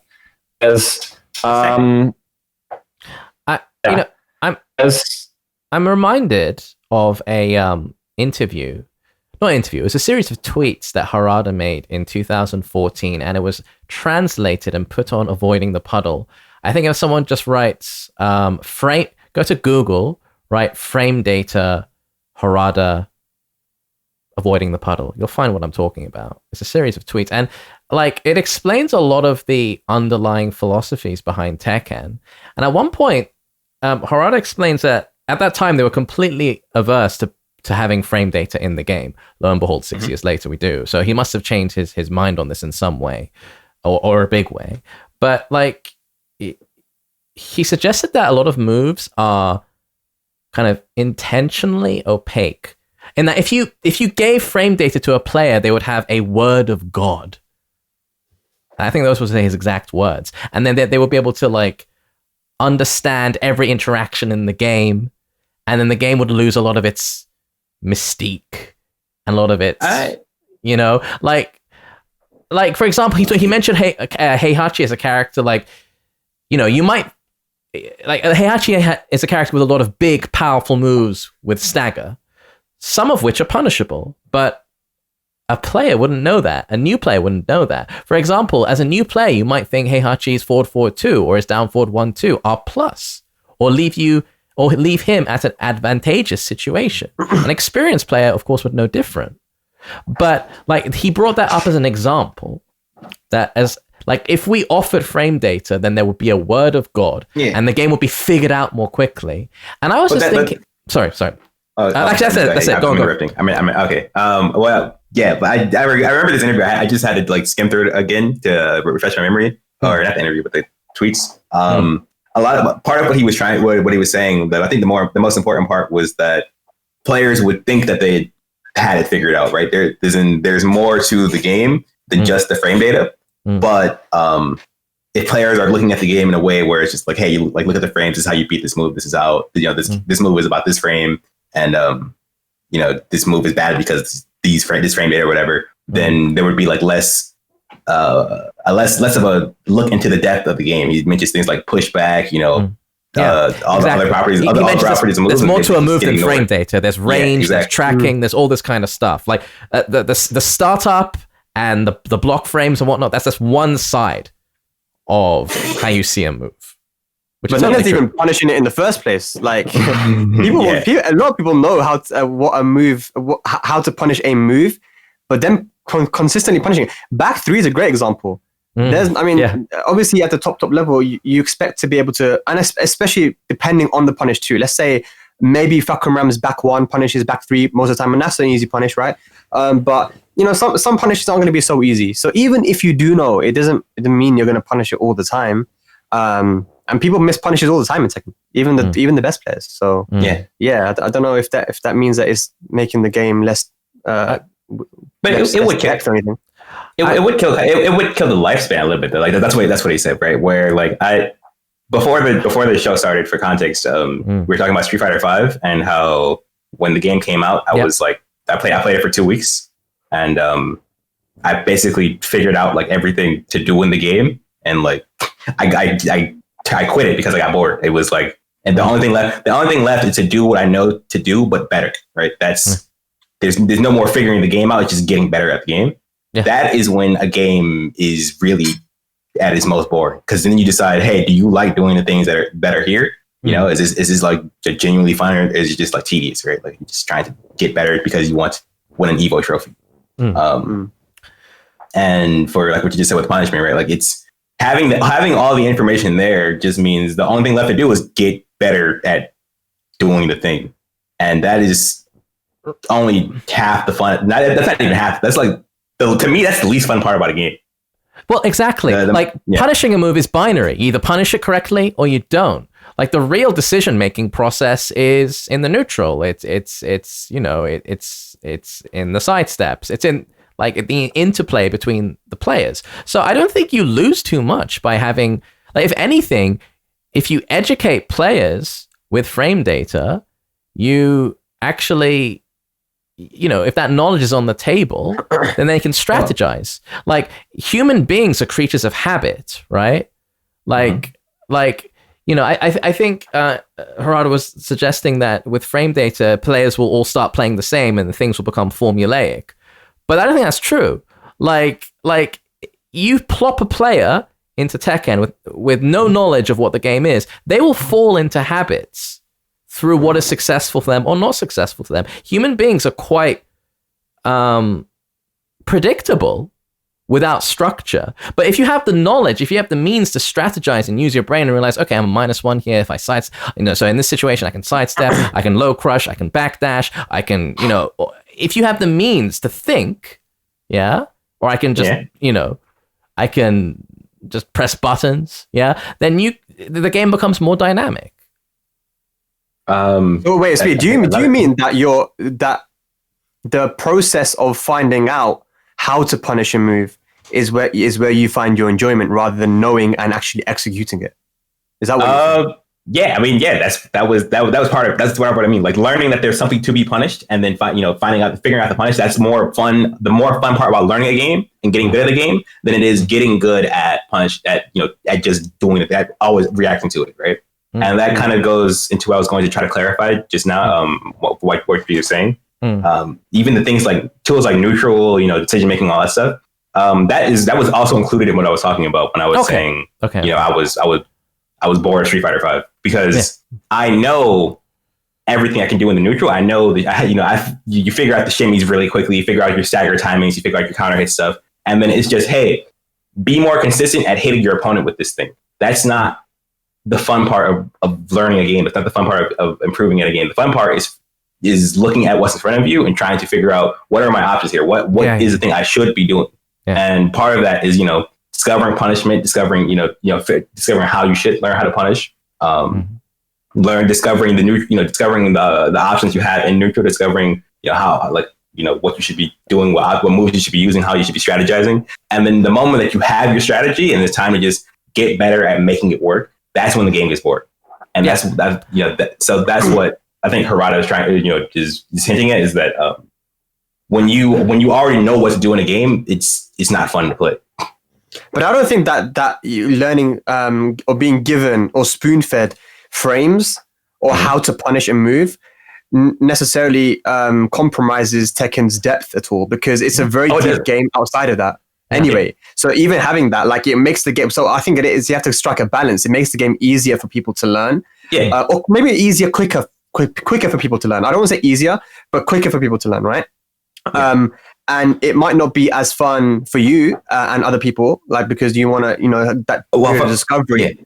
Yeah, but I mean, I think that the game is super deep, even past that. Yeah. Do you know what I'm saying? For clarification, I am pro frame data in the game. I was just saying that taking the general philosophy of that and applying it to the rest of the game. I think that is what he was approaching the frame data, the frame data thing with too. Yeah. And that people bear in mind, it's an old interview. It's 6 years old now, so I don't want to misrepresent. Yeah. Right. But I'm not even talking about frames. I'm talking about in general, when we have this thing now, when you have a replay and it tells you what move you have to use to punish a certain move with your character. You should have used this move, right? Just stuff like that as well. Being given the specific move, that's how you punish this move. Yeah. Even just stuff like that. I don't think that necessarily gets rid of the depth of the game or anything like that. Or it doesn't get rid of the depth. It doesn't get rid of the depth of the game. It just kills the process of learning the game. To me, the process of learning Tekken was the most fun thing about Tekken, and it seems to be the opposite for everyone else. As far as gameplay goes, when it comes to using the skills I've already learned, I really had a lot of fun in Tag 2 doing that. But Tekken 7, it was just like, hey, you know these things, just do it. And it wasn't. Yeah, go ahead.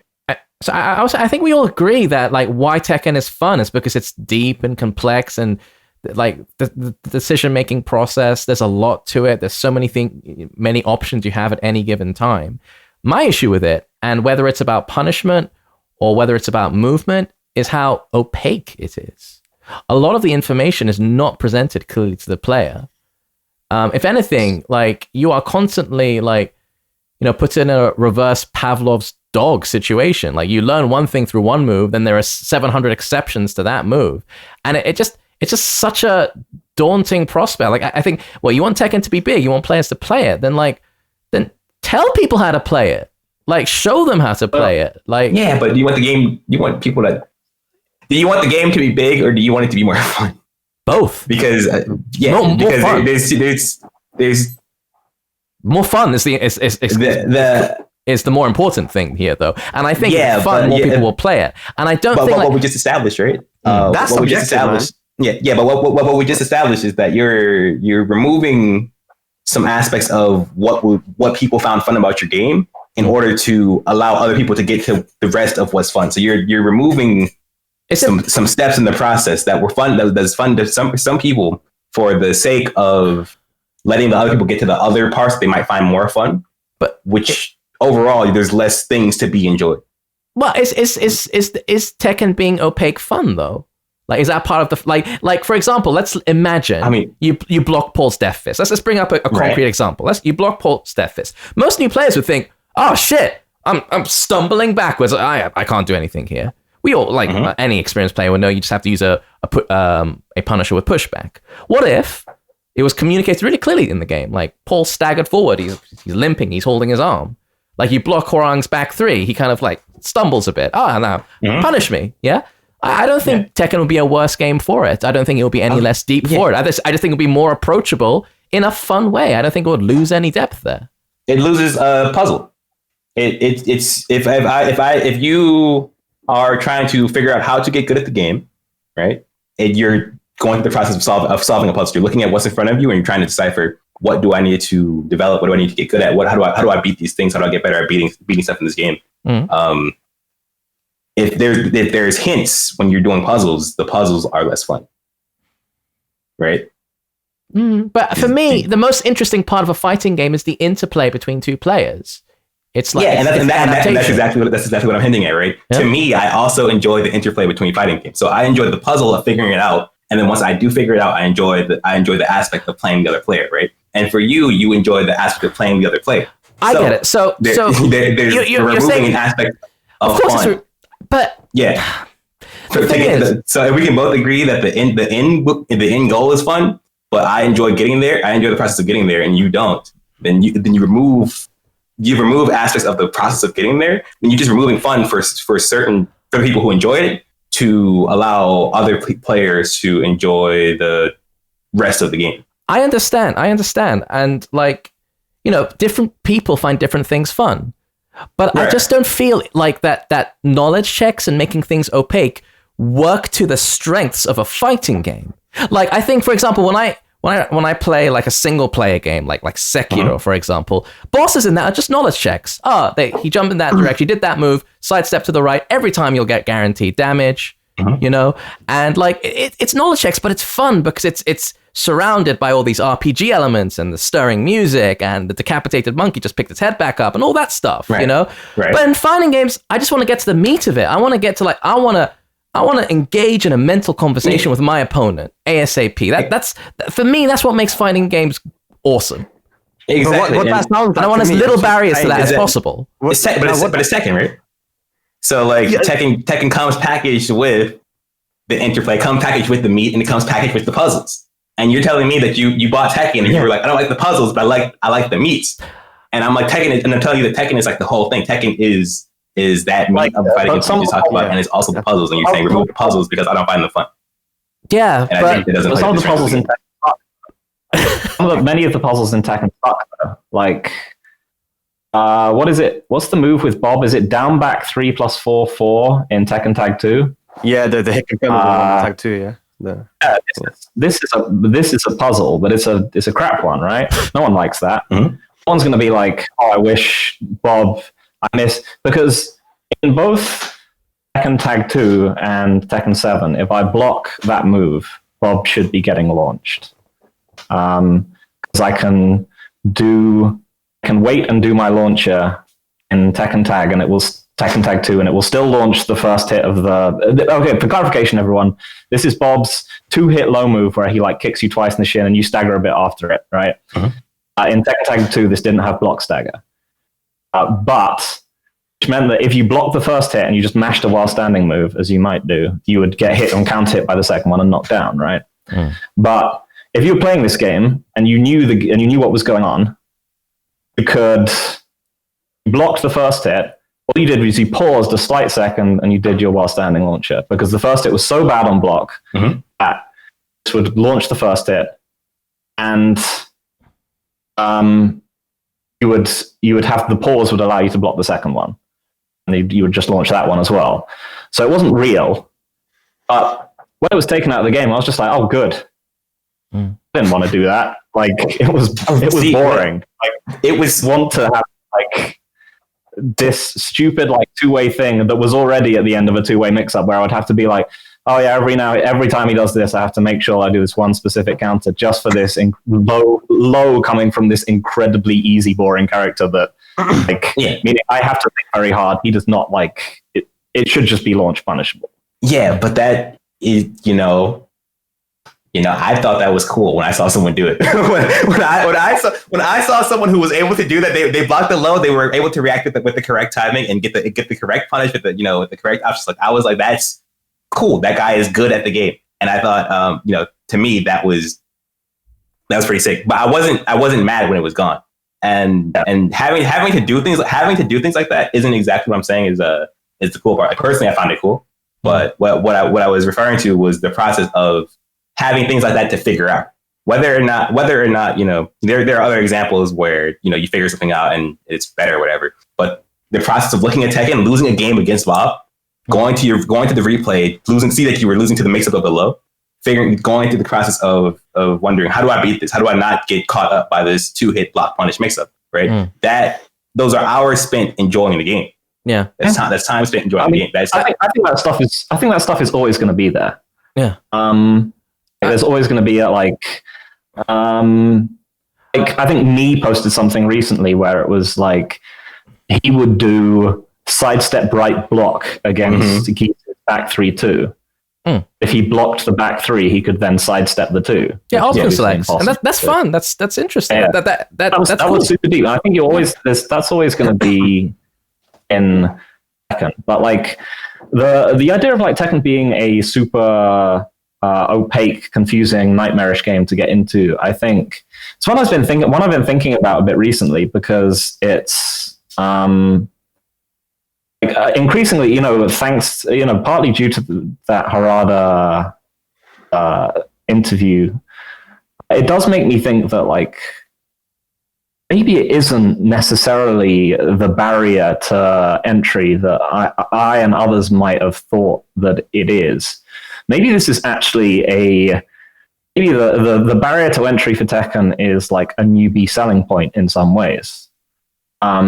Because like, going back to when I used to help out on writing guides, and like you wrote that one back there. Yeah. The Tekken 5, and I wrote the one co-wrote the one next to it, so they're sitting side by side.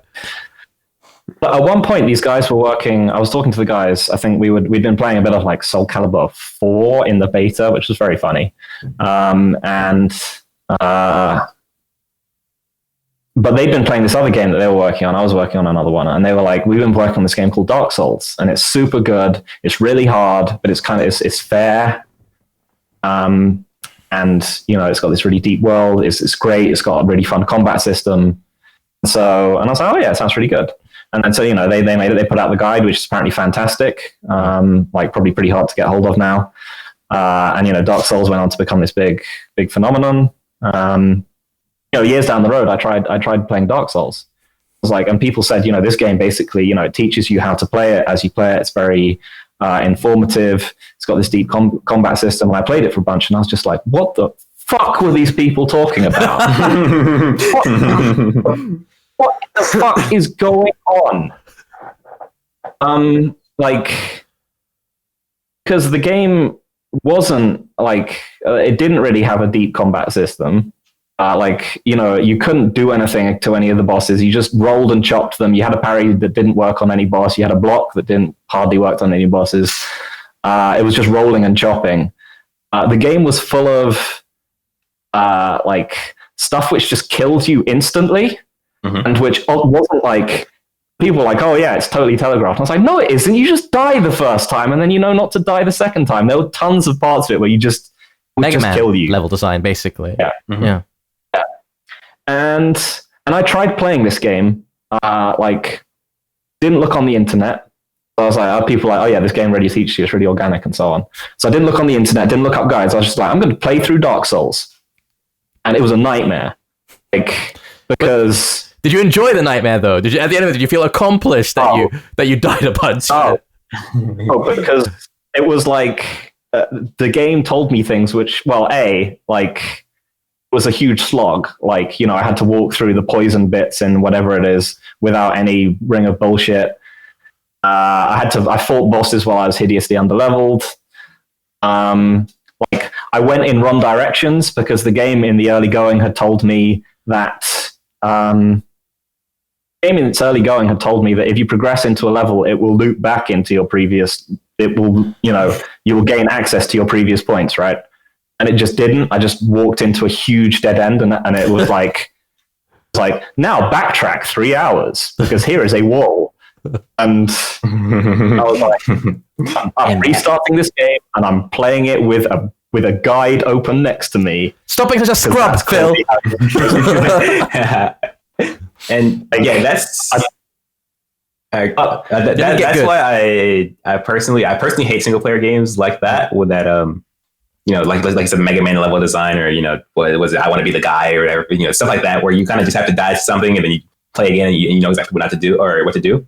That's not fun to me. The concept of you have to have died to it to beat it is inherently not fun, right? That's just kind of just like, okay, next time I see it, I just won't get hit by it, right? The part about Tekken, I think that is cool to me, that kind of highlight, is the part that's kind of cool about any game, is that when you lose to something, you don't immediately know what the answer is, right? It's not a concept of, oh, I have to die to this thing to know how to beat it. That sucks, right? No, it's, I died to this thing and I don't know how to beat it yet. The game didn't just exactly tell me. It presented to me a new problem, and for me to sit down and think about how am I going to overcome this problem is the point of playing a game. In the first, that's why people sit down and play games, because they want to see a challenge and they try to figure out how to beat it. If the answer to beating it is just right there, Mega Man, you died to this thing, jump over next. It came off screen out of nowhere. You had no way of knowing, but now that you know, just jump. It's if the puzzle is that simple, it's not a puzzle. It's just knowledge check, right? And the thing about Dark Souls is that it was one of those things where I was like, it's insanely popular. After this, and it does many things super well, in level design and sort of tone and lore and sort of the characters even. But it was a game where I was both very confused at the narrative that came out of it. The way people would talk about it, they would be like, "Oh yeah, it's super hard, but it's super fair." I'm just like, no, it isn't. Just a sequence of generally pretty. There's nothing genuinely challenging. There's no DMC jump canceling or anything. There's no interlocking systems to learn, like you would in a DMC or a Bayonetta or something like this. It's mostly just go through this, don't get hit at these points. And so I was sort of confused at the. Then I realized one of these things, the things that Dark Souls was doing is that it was democratizing difficulty, because don't have to understand linking systems or anything really for Dark Souls. You just have to it's a game where almost anyone can actually play it. Right? Mm-hmm. You don't need super good execution. You don't need you don't need particularly fantastic reflexes. The main thing it asks from you is time. The things you don't do are the things that you do are, like I said, they're generally pretty easy, but they're horrendously punishing. Yeah. You know, if you die at Ornstein and Smaug, whatever they are, you go back like 12 hours to the elevator. Okay, it's actually like 2 minutes, but it's really boring. You have to run all the way back to the bosses. The main thing is that the main thing it asks for you is time and specialist knowledge. And these two things are available to everyone. Yeah. And I think Namco Bandai owns both these series. I think, and I think basically that they're a lot of Dark Souls players love Tekken and vice versa. There's like a huge cross. Their development in how the series goes is that it's hard to think of some of the balance changes from competitive or fun standpoint sometimes, but a lot of them are there, I think, to make to increase the dependence on specialist knowledge and just grinding the game out, or because you have to grind out tons and tons of situations, like Tekken 7 more than any other game, things like you said, down forward ones will track different ways at different frame disadvantages, all this kind of stuff. You just it increases that because everyone can do that. Not everyone is super good at reading 50-50s or going deep into Yomi mix-ups. Not everyone has super good. Not everyone has super good fundamentals or execution. But if it comes to a new, you have a really, or it poses an idea about difficulty, right? There's different types of difficulty, like you kind of mentioned on Dark Souls, right? And for Dark Souls, it's like you said, playing the game is easy. Right, it's literally just about how much you know about the game. But do you know what's coming next to hit you, right? But when it comes to figuring out a game, you're going to, or overcoming a challenge in a game, you're going to run into maybe 3 different things, which is one, figuring out how you figure out the correct answer to a situation, right? The process of figuring it out. Like I said, in Dark Souls, it's pretty, like you said, Dark Souls, it's pretty straightforward. You don't need to be super smart to figure out what the correct answer is after you just died at something, right? And then actually executing it, right? Or doing the counter. Is the counter something that is that requires the hard execution, like you said in Devil May Cry, right? Some things are super easy to figure out, but then super hard to do, or it requires you to get good at being able to do the thing to beat it, And then there was this nice mix in Tekken that required you to, go through situations, figure out how, as you're going through situations, how are you going to figure out your answers to these situations, and then actually doing the training yourself to do the answers. Like, am I able to correctly time this block punishment on Bob's down back 3+4, like you mentioned, the 2-hit low.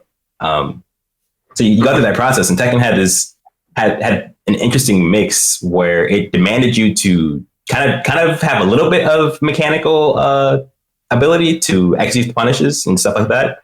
But that's not the hard part of Tekken. The hard part, Tekken is not super. I think Tekken is also similar to Dark Souls, where as a fighting game, it's easy to execute things in Tekken, right? The things we're being asked to do in Tekken is way easier than most other, not new generation fighting games, but older fighting games. Well, it depends on your character. Generally, I would agree with you. We have 4, frame perfect requirement, the timing requirements. Other games had 1 frame links, hard, right. Yeah, exactly. Quick conversions, all that stuff. Tekken doesn't really require any insane reactions. Does not require any, insane execution for the most part. It doesn't require you to be a genius to figure it out. It does not require you to, just kind of play it's not as simple as playing Dark Souls and just knowing all the answers immediately as you go through. It's a nice mix of medium difficulty to figure out, medium difficulty to execute. And if you want to just kind of remove the part of figuring it out, then what you're left with is a game that's easy to figure out, that doesn't have much difficulty to execute things, and it's not. I think there's plenty of difficulty in Tekken, and more interesting difficulty without these puzzles. Honestly, I mean, this is a subjective thing, of course, but that's not the part I find enjoyable about Tekken. Yeah, I mean, here's the thing, yeah. So, like, basically, what it is, I'm listening to you guys. Yeah. Mm-hmm. What you find fun in this game is subjective. Yeah. We haven't said that yet. It is subjective. Right. Aria, what you will find fun is going to be what you find fun. You said you enjoyed the kind of just the back and forth between you and your opponent when you play the game, and once you've understood the mind game and stuff, and you're in there and you're playing and it's fun. And of course, all of us do, right? I don't think anyone would disagree there. And Speakers, you said you specifically also enjoy the identifying a problem and figuring out how to get around it, and that's something that you really enjoy, right? But there's a lot of people that I enjoy do not that too, actually but enjoy that. it's the particular problem, type of problem. I know, but what I'm saying is that a lot of people don't enjoy that, right? And there was a player who famously picked up Tekken recently. You know, we all know he picked up Tekken, and he didn't like a lot of the cheese that he was playing against. Yeah. Oh, Leffen, right? Yeah, he didn't like a lot of the cheese that he was playing against. But you know what? When he actually understood a matchup, and he goes, you know what I really enjoy is when I know a matchup and I know what the moves, I know what I'm looking out for. This game is fun. I like it. But he goes, I can't be bothered to go and search out. I mean, what's that move? What's this move? What the hell? But like that's not fun for him. But what I think should happen, I think a good compromise without losing the depth, without losing the enjoyment that Speedkicks finds and other people, is make the game help players to identify how to figure out a move. That would be a better thing to do, rather than getting rid of the process. Transparency is what I'm asking for. Transparency. But so the difference between that, like what we were talking about, where they just kind of give you the answers to things, is that instead of giving you the answers to things, they teach you how to find answers. I firmly believe that, as I said, that fighting games need tutorials, but it can't. That's not enough. The game itself also has to give players a breadcrumb trail. I mean, just to quickly talk about Leffen, I thought that he honestly had quite a few interesting observations, even good observations about flaws in Tekken. Like he said, highs and mids are too hard to determine, and everyone was like, well. Claudio's forward 3 was a mid in Tekken 7. Now it's a high. Lars' down forward 2, 1, used to be mid high. Now it's a mid, and it's punishable. Yeah, that one's stupid. Jack's 1+2. There's a laundry list of moves that literally used to be mid and are highs, and vice versa. So yeah, I think that's a fairly valid criticism. You know, there's something when you play the game a little bit enough, you identify the location of where the hit spark pops up when you block things where you don't, and it shows you if something's high or mid. Those moves that you just named, when they change, except for Lars down 4-2-1, because Lars down 4-2-1 is actually like the dumbest change in the game. I have no idea what Namco was doing with that one. The moves, as they change, the location of the hit spark also changed. So when you block it, when you get hit by it, you know it's a high, you know it's a mid. But the animation's still the same. But like the thing with Leffen is that, look, he's a very experienced fighting game player. He's in multiple games, whether it's Dragon Ball Fighters or Melee or... He's not a Tekken player. We're talking about Tekken. We're not talking about fighting games. We're talking about Tekken. But Tekken is a fighting game, and it's a video game. Yeah, but it's Tekken.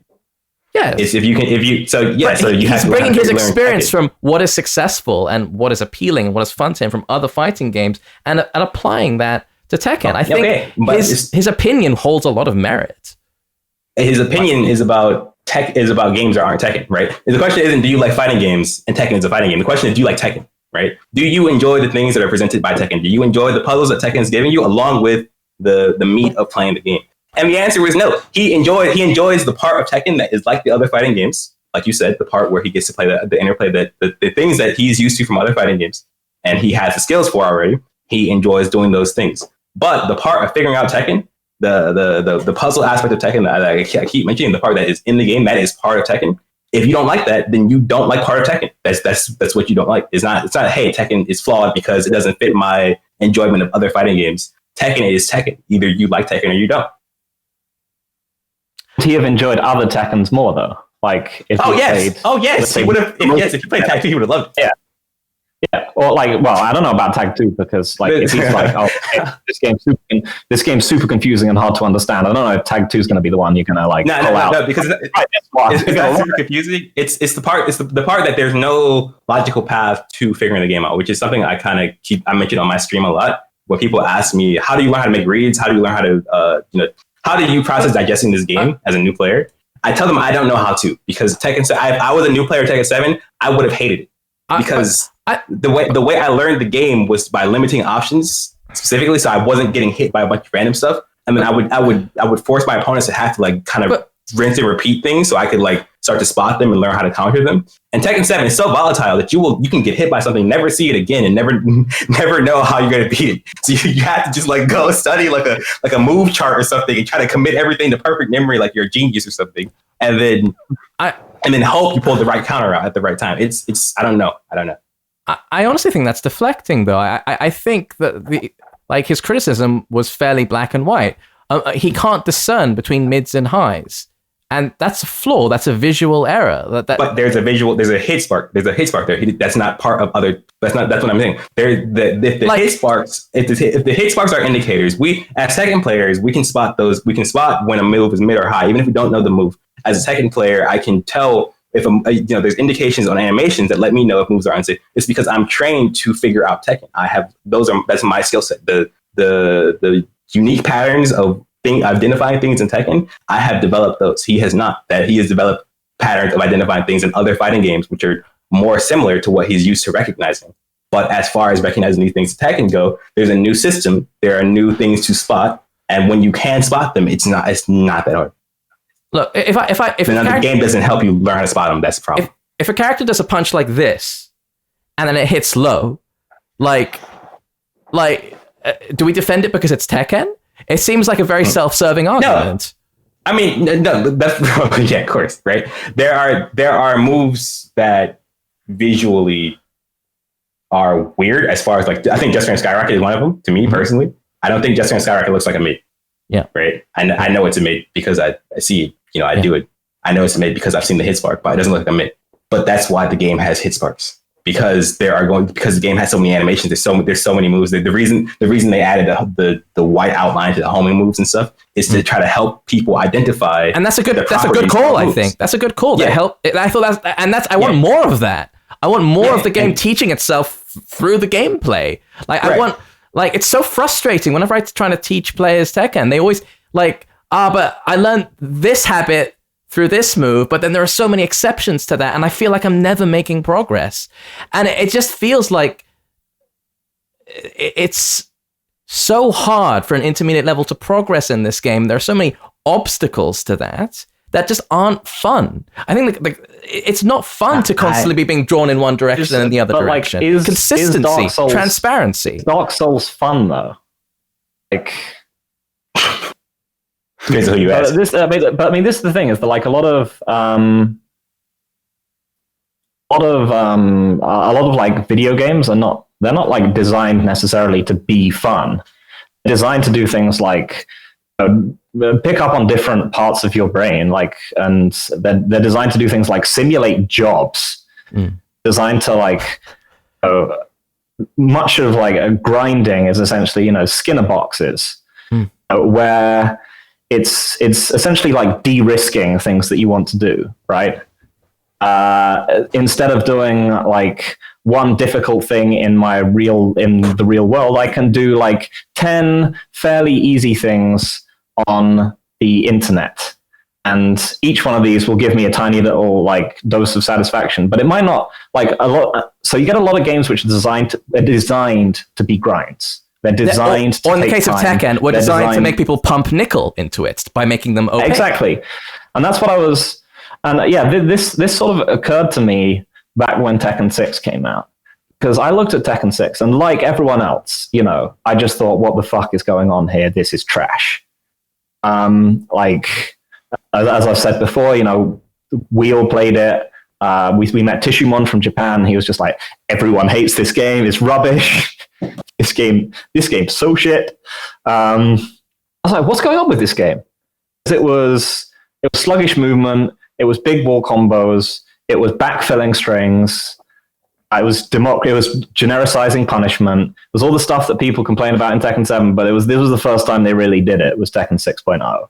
Like, it was the first time where I was like, oh yeah, the problem with Brian, and if you like the issues with Brian in DR, are that he didn't have a fast mid. He didn't have really powerful low. And so they were like, all right, here's down forward 2-1, got 30 frame mid now, and here's hatchet kick. And you can have taunt nerfed and forward 3 nerfed. Like generic moves up, unique moves down. Also, like, they made pretty much every move in a character's move list became much more useful. Became, as opposed to just being stuff you just chucked in the trash, lots more of characters' move lists became effective. Sometimes not even particularly effective, but like can catch you off guard level good. Is Dragunov's back 2-1 a good move? It is probably not. But throw it in once in a while. Are you going to block it the first time you see it in the tournament? Are you going to duck it the first time you see it in the tournament? But so I found myself thinking, like, why are they doing this? Like, seems like a objectively a step back from DR. No one liked the thing about when people played Tekken 5. They were like the problems people had. They were like, all combos do too much damage and they take too long.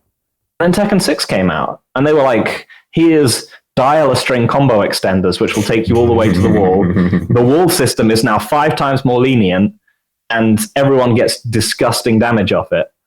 And I was just like, what's going on? This doesn't seem like it's a response to like player feedback at all. Tekken 6 was the most popular arcade Tekken around. Like, it was the most popular Tekken had ever been at the arcade. And I think it's because, partially it allowed access to powerful tools to everyone, like big wall combos. Brian is no longer dash jabs. Brian is just, you get them up in the air, 2 moves, jab, back 3, forward 4, 1, 2, run up, back 1, blah, blah, blah, blah, blah, blah, blah, blah. So you cannot miss wall conversions in any Tekken past 6. They stay on the wall for a century compared to DR. Looney Tunes. Yeah. But like, it was super popular. It got, and like, I've started to think, like, there is an RPG element to this game now. There is an element of people are sitting there. They don't necessarily want to like have this, a big part of what is appealing to people is not necessarily the, back and forth playing, playing against the other person's mind kind of thing, but it is the knowledge check. It is the fact that now your characters are now becoming so complete and so complicated. You can just go out with them and spend hours and hours and hours and hours and hours and hours and hours just playing your character, exploring their move list, and just trying to learn the stuff that's coming back to you. It made, I think, the fact that it was confusing and difficult and like alienating, I think genuine in some ways it might have helped. Like, I think genuinely some people might have, like, a lot of people have genuinely responded to that. I mean, the grindiness of it.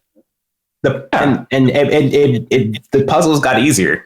If that makes, there's less to, when you have more to work with and more straightforward answers, and the game just asks you to learn more, learn more answers to questions, then it just becomes much easier to get into the game instead of figuring out, how do I make this Brian character with no fast mid, an 8-frame jab, and it's like, no real good lows. Like, how do I make him work in neutral? Instead of trying to solve the fighting game part, it made it easier once you have learned all your tools and learn all the things of the game. But it shifted more of the work into learning the tools, learning the question or the answers and questions. And I think people also like having specialist knowledge that other people don't have. Like, it's a big thing to be able to like say to people, oh, you didn't know about XYZ. You didn't know that Ling's, the optimal Cali roll punish for against Ling is actually XYZ. There's a lot of social mediation going on there. To me, I hate that. There's a lot of like people, people can make themselves feel like they've achieved this level where they understand what the gameplay loop of, like the Dark Souls thing, for example, specialist knowledge is at a premium in that game because there's a point, like I said, there's a point where you have to wade through poisoned water in order to get to a boss, right? If you don't want to wade through the poisoned water, what you have to do is at a certain level, when you've gotten powered up to a certain point, but probably not after that, that you have to go up a lift, roll off the edge, jump off another thing, walk around like a series of stuff, find something which looks like a bird's nest and crouch in it for 10 seconds, then get carried away to another level where you will complete it and find the thing that allows you to wade through the water. Like specialist, but the thing is that like the game, when you master it, makes you feel like a hacker, like you've exploited the system. Like I'm the one that knows things and you're the one that, the game doesn't. Like that's why it's such a kind of speedrun classic, is that it's sort of the kind of hacking and exploiting of the game is sort of how it was designed to be played. Yeah, that stuff is so nerdy. That stuff is so nerdy to me, and I'm a nerd. I think it's got to be super nerdy, right? But like, yeah, so like the thing is that like the Tekken, like the specialist knowledge is, I think it's something that I think probably binds the community together, at least as like it might be binding it together more than we think, and like less than, because it would be nice to think of the idea that, if we made Tekken much more approachable, more people would enjoy it. We would have a stronger scene, more people to play and so on. But like specialist knowledge is, I think, specialist knowledge and grind and these things, like these are genuine selling factors for this game. I mean, apart from the fact that it'd be impossible to clean this stuff out, like unless you somehow you would build a game that just wasn't Tekken anymore. I mean, yeah, that's always an option. You can make a game that plays exactly like Tekken that has entirely different things to offer than Tekken, right? You change, you remove a whole lot of moves. You give people just straight answers, straight counters, like like I said before the podcast, how Pokken had hard-coded rock paper scissors to it, where Namco said, "Hey, this is how you beat these things: you throw, block, or attack." Right? It's a rock paper scissors game. Some people want all the information presented to them like that, so that they can get straight to playing whatever they think, whatever the game between two players is, right? Like Arya just said himself, right? For me, I would not enjoy a fighting game where the information was laid out entirely. But if it didn't ask me to solve how to beat problems, right? I think it's a happy medium. I think it's a happy medium, for sure. And for me, my happy medium is Tekken, which is what I can say that I enjoyed my time playing Tekken. I enjoyed how much studying Tekken asked me to do. I enjoyed how much solving Tekken asked me to do, and I enjoyed how much demand Tekken execute or mechanical demand Tekken put on me. That's why I enjoy Tekken. I was able to play Tekken for so many years. If you don't like that, then you don't like Tekken, and if you want them to change the game to more, to remove the things that people who don't like Tekken dislike about Tekken, then you can do that. There's no reason why it shouldn't be done. It's just a kind of a subjective thing, right? So do you want to remove the aspect of the people? Do you want to remove the aspects of the game that people who like your game enjoy to get people who don't like your game to like it more? Can I bring up the bloat topic then? Because a huge criticism of Tekken now is bloat. There are 50 characters. They all have a billion moves, billion strings. What are your thoughts on that? Is it a valid criticism of Tekken? It's a valid observation. Yes. So it's a valid observation to say Tekken has a lot of things in it to learn. It has a lot of things to know. To say that this is objectively bad or this is objectively good is incorrect either way, right? Do you enjoy the process of learning these things? Personally, I mean, when season 4 came out, like they added like 50 non-jailing mid-high strings, and I'm like, who are these for? I hate those. I think they're adding the wrong type of thing because the real issue I think with the game right now is that it's too important to have to know the small things because these things make the difference between 80% combo or not.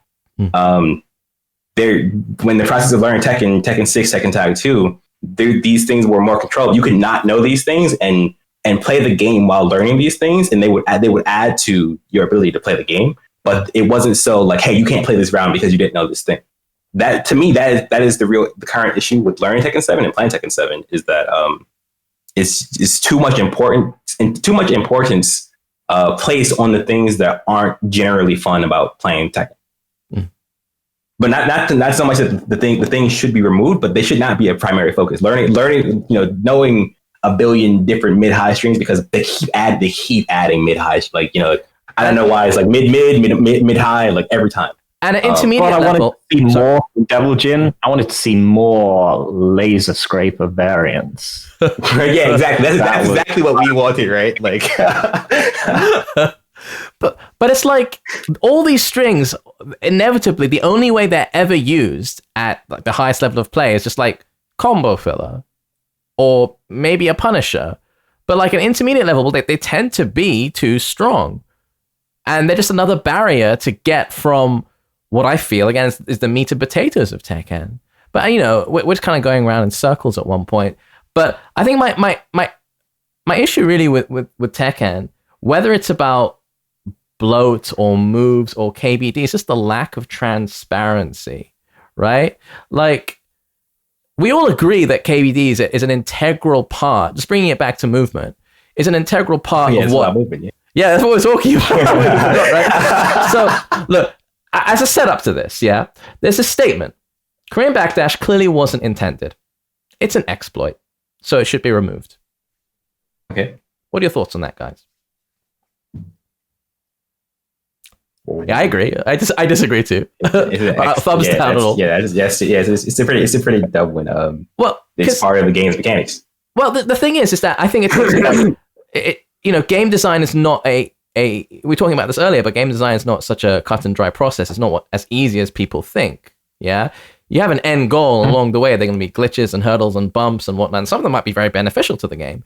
For example, combos. Yeah, like combos in Street Fighter 2 started off as a glitch, and they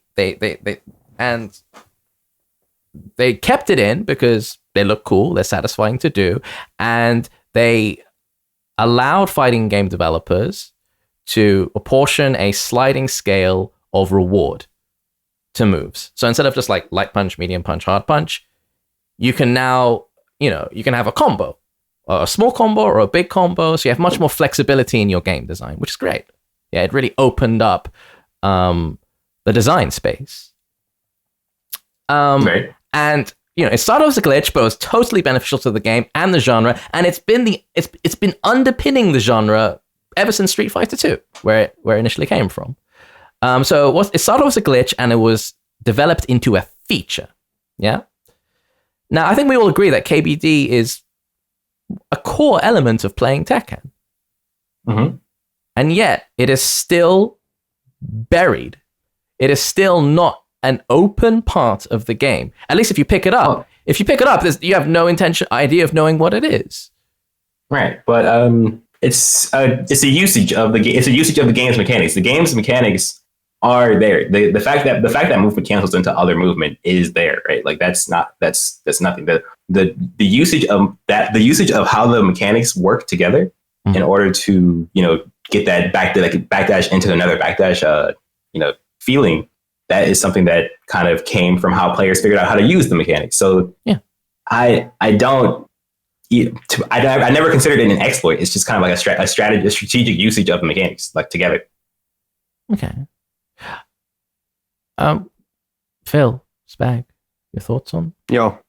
Your Spag's falling asleep over there, man, behind the sunglasses. His eyes are closed. That's the strats, isn't it? Because you can't see my eyes if they're closed or not, innit? So you don't know if I'm sleeping. So you're saying, so the backdash was an unintended consequence or something? And, I just feel like it should be developed into a feature at this point. And there are many aspects to that. Okay, look at Street Fighter 5, yeah? the game is not really about movement. It's like footsies are important. Like, for example, look at Minat. Yeah, Minat has this iconic walk animation, and the catwalk animation, right? And people love it. It's all over Twitter and whatnot. And walking with Minat feels good, and that makes sense because she's a very footsies-based character. Yeah, so just the game is teaching you how to play her through the animations, through an invisible tutorial. Moving around with Minat not only feels good, but it's effective at a competitive level of play. Mm-hmm. Yeah. Meanwhile, look at Tekken. Movement is core to this game. It underpins everything. Yet characters hobble around like lepers. Like I just can't believe that this hasn't been made a priority. Look, you're a new player. Imagine you're a new player and you're playing your first game of Tekken. You hold back and you see Kazuya shuffling backwards. You're probably going to think this is not an important part of the game. Yeah. I feel like. So what are you suggesting though? I feel like Tekken should be doing so much more to give players a breadcrumb trail to organically lead them to core Tekken. Give characters bespoke backdash animations. Give personality to their movement. Kazumi has a better sidestep than other characters, right? Why isn't that expressed in the actual animation? Why does her sidestep look like everybody else's? Why? Again, this is another element of me.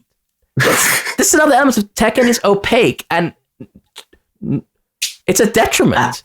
So I agree with the statement. The game should give you more breadcrumbs to core Tekken, right? Well, I think what we disagree on is what we define as core Tekken. Okay. I don't think that knowing how to Korean Backdash is part of the game that Namco should even be showing you, right? Like I don't think that's anything special. I think. A huge part of Tekken is this game you can block while backdashing. That's a core element. That's so unique. Like how many other fighting games can? Like, is there any other fighting game where you can block while backdashing? I don't know. I don't think so. But look, in Tekken, combo damage is high, and moving backwards is safe, and what lends it its unique defensive flavor. Yeah, that's what makes Tekken Tekken. It's innately a defensive game about whiff punishing. So, it's about doing a move. And that's not the only element of Tekken, but it's a very important part of Tekken. Doing a move, baiting a whiff, backdashing out of there, punishing. Your definition of core Tekken, I think, is too high level. There's too many combined elements there. The core of Tekken is doing things that beat what your opponent is doing. Right? That's it. And movement is a tool for doing that. Right? But there's other tools in the game needs to show you how to use all your mechanics and to beat what your opponent is doing, right? It needs to show you how to low parry, it needs to show you how to sidestep, right? And it needs to show you how to punish. But the anything else past that, the combination of those mechanics and those tools to find new options, that's on the player. That's you figuring out the game. Yeah. I mean, I wouldn't be against having special animations for this, but I don't see how that's gonna encourage people to learn how to backdash. No, it'll encourage them to move. It'll be like, hey, moving looks good, feels good. It'll give you positive reinforcement. Pavlov's dog. Yeah, it'll encourage players to move. Do you know? Imagine if the characters had cool looking. Movement that expressed their character. How much players would be moving more in matches, and how much the quality of beginner to intermediate level play would, by the way, which is 99% of players, would drastically change. And this is why I'm saying people, even noobs, they do move backwards. They move back, and they know, okay, this is back. I hold back, and then I go forward. But most noobs just press buttons. That's from my experience. Of course, they press a lot of buttons. But I mean, I've watched a lot of noobs too that just say to them, "Oh yeah, you hold back to block." Oh, okay, cool. And then they'll hold back to block. And they understand that very quickly. I have to hold back. I watched a lot of noobs, man, because we went to. I was very involved in pre-release Tekken 7, I got to see all sorts of people play Tekken in Eurogamer and all sorts of conventions, and teaching people how to play, Oh mate, yeah, I love Tekken. I wish to play in Tekken 3. I'm gassed for this game. How do you play? Oh yeah, press back to hold back to block. Oh okay, and then hold back to block. So it's fine. I don't know if I think just block by the way is terrible advice. It's too general. But anyway, sorry. But anyway, like this the topic of today's discussion was about about movement, right? Yeah. And we talked about the backdash and is it too hard to learn? Should it be dumbed down a little bit? I don't know if not dumbed down. I'm not against. I don't agree with that at all. I don't think it should be dumbed down at all. Okay. So, I'm not against putting new animations in. I think that'd be pretty cool actually. But I just still don't see how it's going to encourage people to learn how to Korean backdash in it. Or I know you're saying that maybe it's gonna help people to want to hold back because it looks cool. Look at that. Yeah. Let's be honest. Yeah, we know why people like holding back with Menat. Yeah, come on, it is what it is. But yeah, I see what you're saying, but I think what it should do, the game should teach you, should want to encourage you in by saying, hey, this is where you can learn how to do this thing. It's not official. Like you should put it officially in the game that there's such a thing called, the backdash cancelling. You don't have to call it Korean backdash if you don't want to. And here's how you do it. Do you get me? And you can have game is a tutorial. Yeah, it needs a tutorial. That's all it needs. Both an overt and an invisible tutorial, I think. I just find it boggles my mind. See that's that. I feel that part that's the subjective part, right? I think the part of should the game between two players teach a player how to play the game? I don't think so. But should the game itself offer you the tools to learn how to beat other players? Yes, it should. You know what's funny? Yeah, what's funny is that Ganryu actually does have a unique back walk. Have you ever walked back with that character? It's just funny, man. Try walking back with it, guys. If you're on Tekken now, pick Ganryu and walk back with him. It's so funny. He has a very, very unique back hook animation. Yeah, but I still don't think that it's going to make people want to move with him. But if you backdash it with Ganryu, it still looks like everyone else. But I'm saying, not really. It's pretty funny as well. But it could be better. Like the quality of movement. Sorry. Yeah. Go on, Phil. I think the idea, people, you can incentivize people further with animation changes. I think that's fine. I think that works. They've done it before. If you do Frank's Just Frame Skyrocket in Tekken 4, you'll be there just going this is the spark. It's just there's a tiny little blue spark on the end of his foot that says that you've done this. You've got this super advanced technique. Whereas now he's just he's got this explosive blue cloud around him, right? It feels great. It's transferable to the game. Yeah. Electric, right? Used to be it's just an electric in most games. Was it in Tekken 6 or was it in Tag 2? I can't remember. But the one where they started adding the after it gets blocked. The electricity. Yeah. I don't know, but it's super cool. Yeah. Right. I think that's what I is getting at. So if you did something you say every time you do a backdash and then you cancel your down back afterwards within one frame, Kazuya will get a little get a little blast of electricity around his arms or his legs or whatever. A little visual indicator saying you've done a perfect backdash. Something like that to make. Are you saying that's going to make people want to learn how to backdash cancel? You say, okay, if I backdash and I get a little wave of electricity around my arm, I want to see that more because that shit's cool. So I'm going to learn how to do this shit. Imagine if a backdash. So people in the commentary team would be ooh, look, he did 3 consecutive frame perfect backdashes. And then everyone else would be what a bunch of goddamn nerds. I just think the game needs to teach you how to backdash, man. That's it. It doesn't mention it at all. It doesn't talk about something that's so fundamental. That's it. Literally. Okay, incentivized by this animation. Okay, fine. I mean, I think that on a separate note would just be cool to have anyway. Okay. Yeah, but if you really want to incentivize people to learn how to backdash, then make it easier for them by let's take it back to Mario. Would Mario have been so successful if before you started playing the game there was a big text box? Oh, so you can run by holding B and hitting your head on a question mark will release a mushroom, and if Mario eats the mushroom, he will get bigger. No, it's taught to you intuitively through the game. That is good game design. That's a single player game. But it's the same gods, the core elements. Tekken is a video game. Can we get an example of not wasting the player's time? Is like, I don't understand why. Like, is it good to waste a player's time?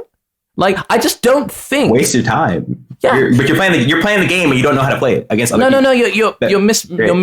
You're misinterpreting. What I'm saying is, if there's a tutorial mode, like, who likes playing tutorial mode? Who likes having text boxes? Yeah, you won't get players into Tekken by just like, okay. Tekken is still the same, but it's all explained in reams and reams and reams of text, and job done. That's why it needs a single player game. It needs a single player mode. It doesn't need to be a tutorial. It doesn't need to say, hey, tutorial mode. But what it needs is a single player game where you get beat up for not knowing things, and it shows you how to do the things.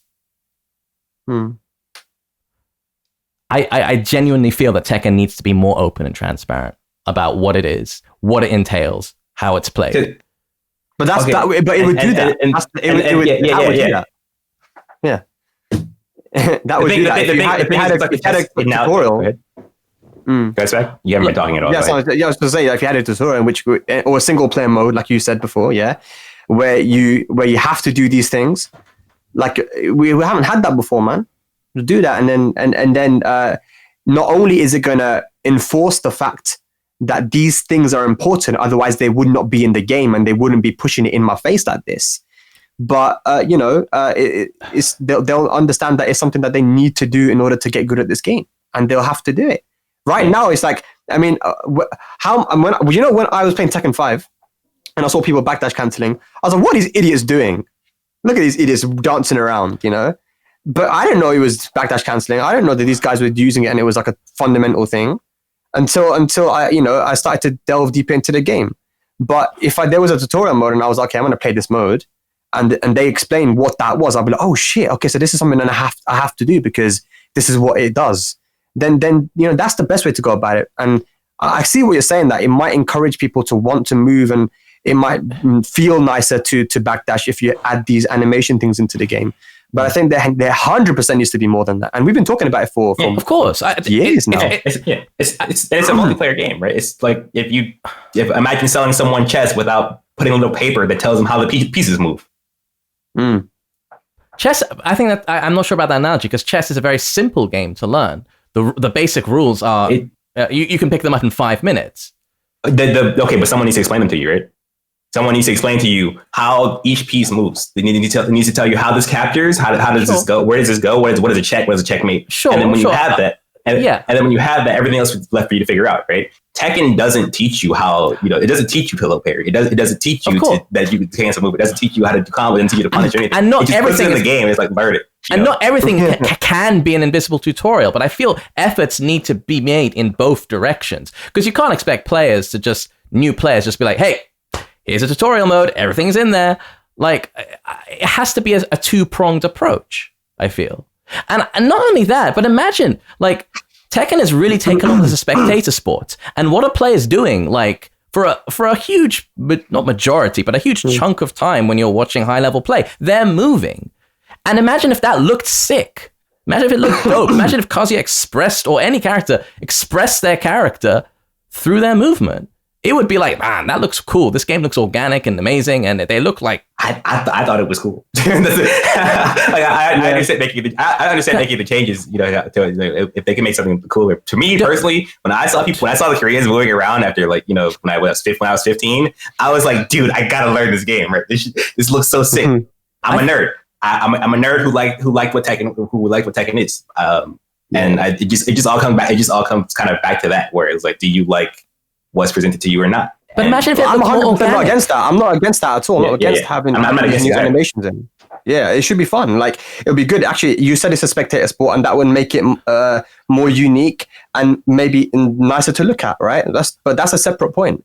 Is it going to encourage players to want to learn how to do these fundamental things in the game? I do think that there has to be, like you said it yourself, there needs to be more transparency. Well, in every element, it's so many ways. So it's transparency. Like, look, it's so many elements. This is the recurring problem I feel with Tekken. Like, look at the patch notes; they're friggin' wingdings compared to Soul Calibur's patch notes. Like, their intentions are with each update clearly defined. We did this to Mitsurugi so he could do X and X in X and Y situation. Imagine if we had that. Like, I just feel that this push towards Tekken being this mysterious, opaque game, it's archaic and it's hindering the progress. Yeah, but I don't think of this franchise. But if a tutorial teaches you how to, but it's not super. That's the thing. It's not super opaque. So there's a combination of what you need a tutorial. I'm not saying don't have a tutorial. Yeah. Prime importance. There's a combination of what I was saying before, where the game, part of the fun of the game is looking at the game and figuring out how to, figuring out the answers to things, right?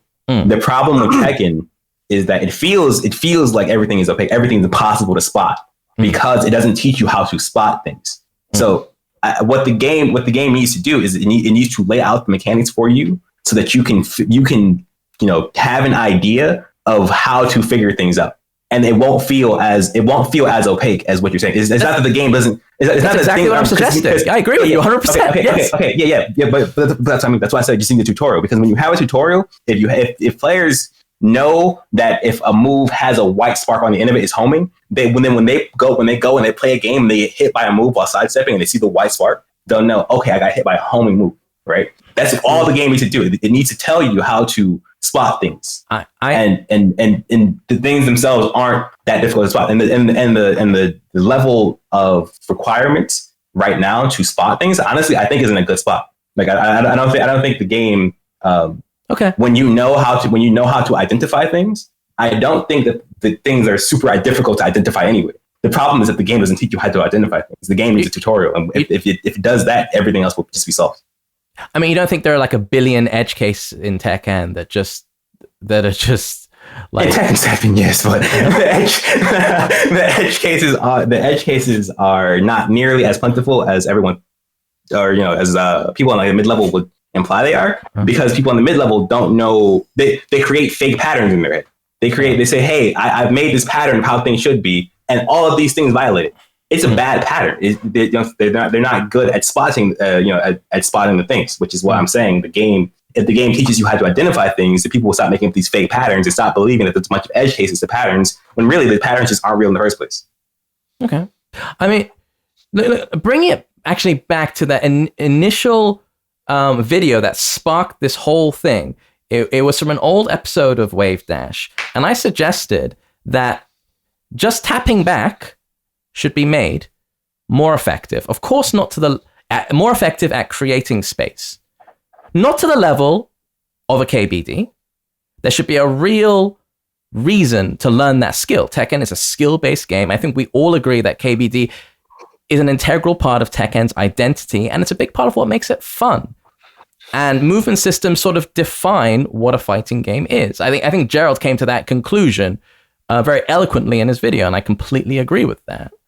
But I don't think, or at least I'll pose a question to you, is it possible to lower the skill floor, i.e. make just tapping back more effective, and also raise the skill ceiling? And what I'm saying is, like, I think we all agree that movement should be better in Tekken 7. So make KBD more effective, but also make just basic tapping back more effective too.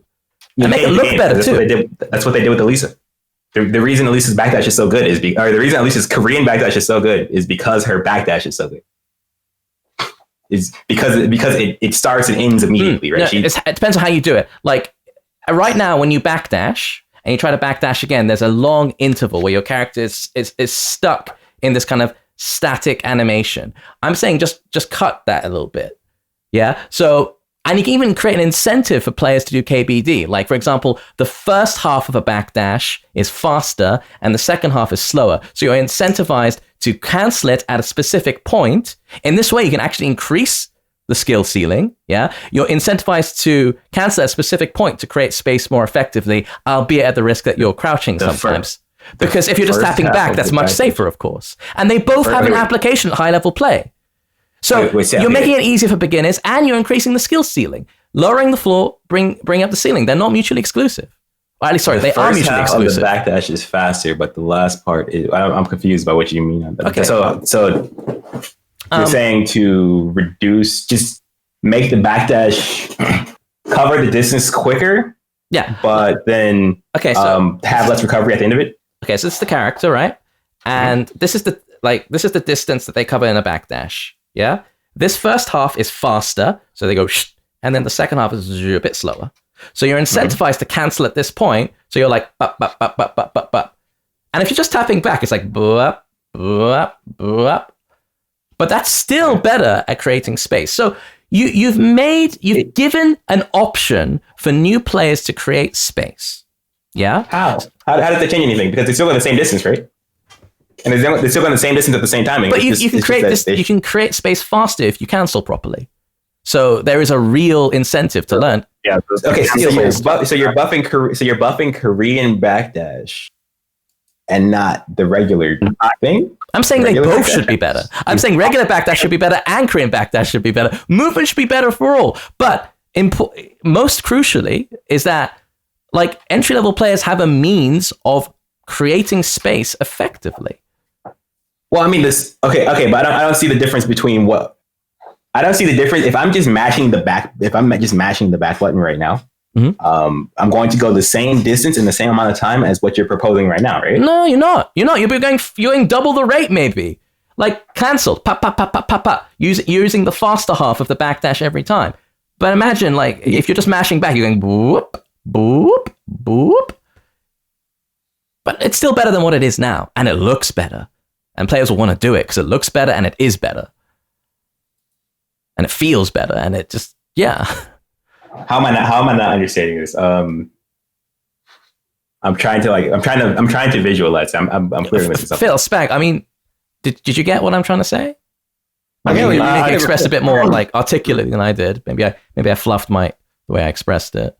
But I'm just saying, you can make Korean Backdash more effective. You can make movement overall effective. You can increase the skill ceiling and also lower the floor. You can make Tekken more inviting and also give more depth to the movement system. Like, I think people have this allergic reaction. I think they should just make backdash and sidestep go further. That's my But I mean, I would like increase the cues. I think it's difficult to like you said. I think animation cues on like successful backdash cancels, those would be nice. I think it's hard to get like successful cues on things like sidestep. I think that's very difficult without turning it into some kind of weird VF sort of semi-parry system where you go like successful sidestep. No, I wouldn't do anything like that. I think making backdash cancel look prettier would be nice. Mm-hmm. I think. I think it should just go further. Sidestep should go a bit further because there's lots of moves which just track in this game that didn't used to. Even above and beyond the fact that the movement for a lot of characters is not as good as they used to be. Like, I've said many times, tracking down forward ones were not really a thing in earlier Tekkens. They're really a thing in this one, and they don't necessarily all track in the same direction or even the same direction for the same character all the time.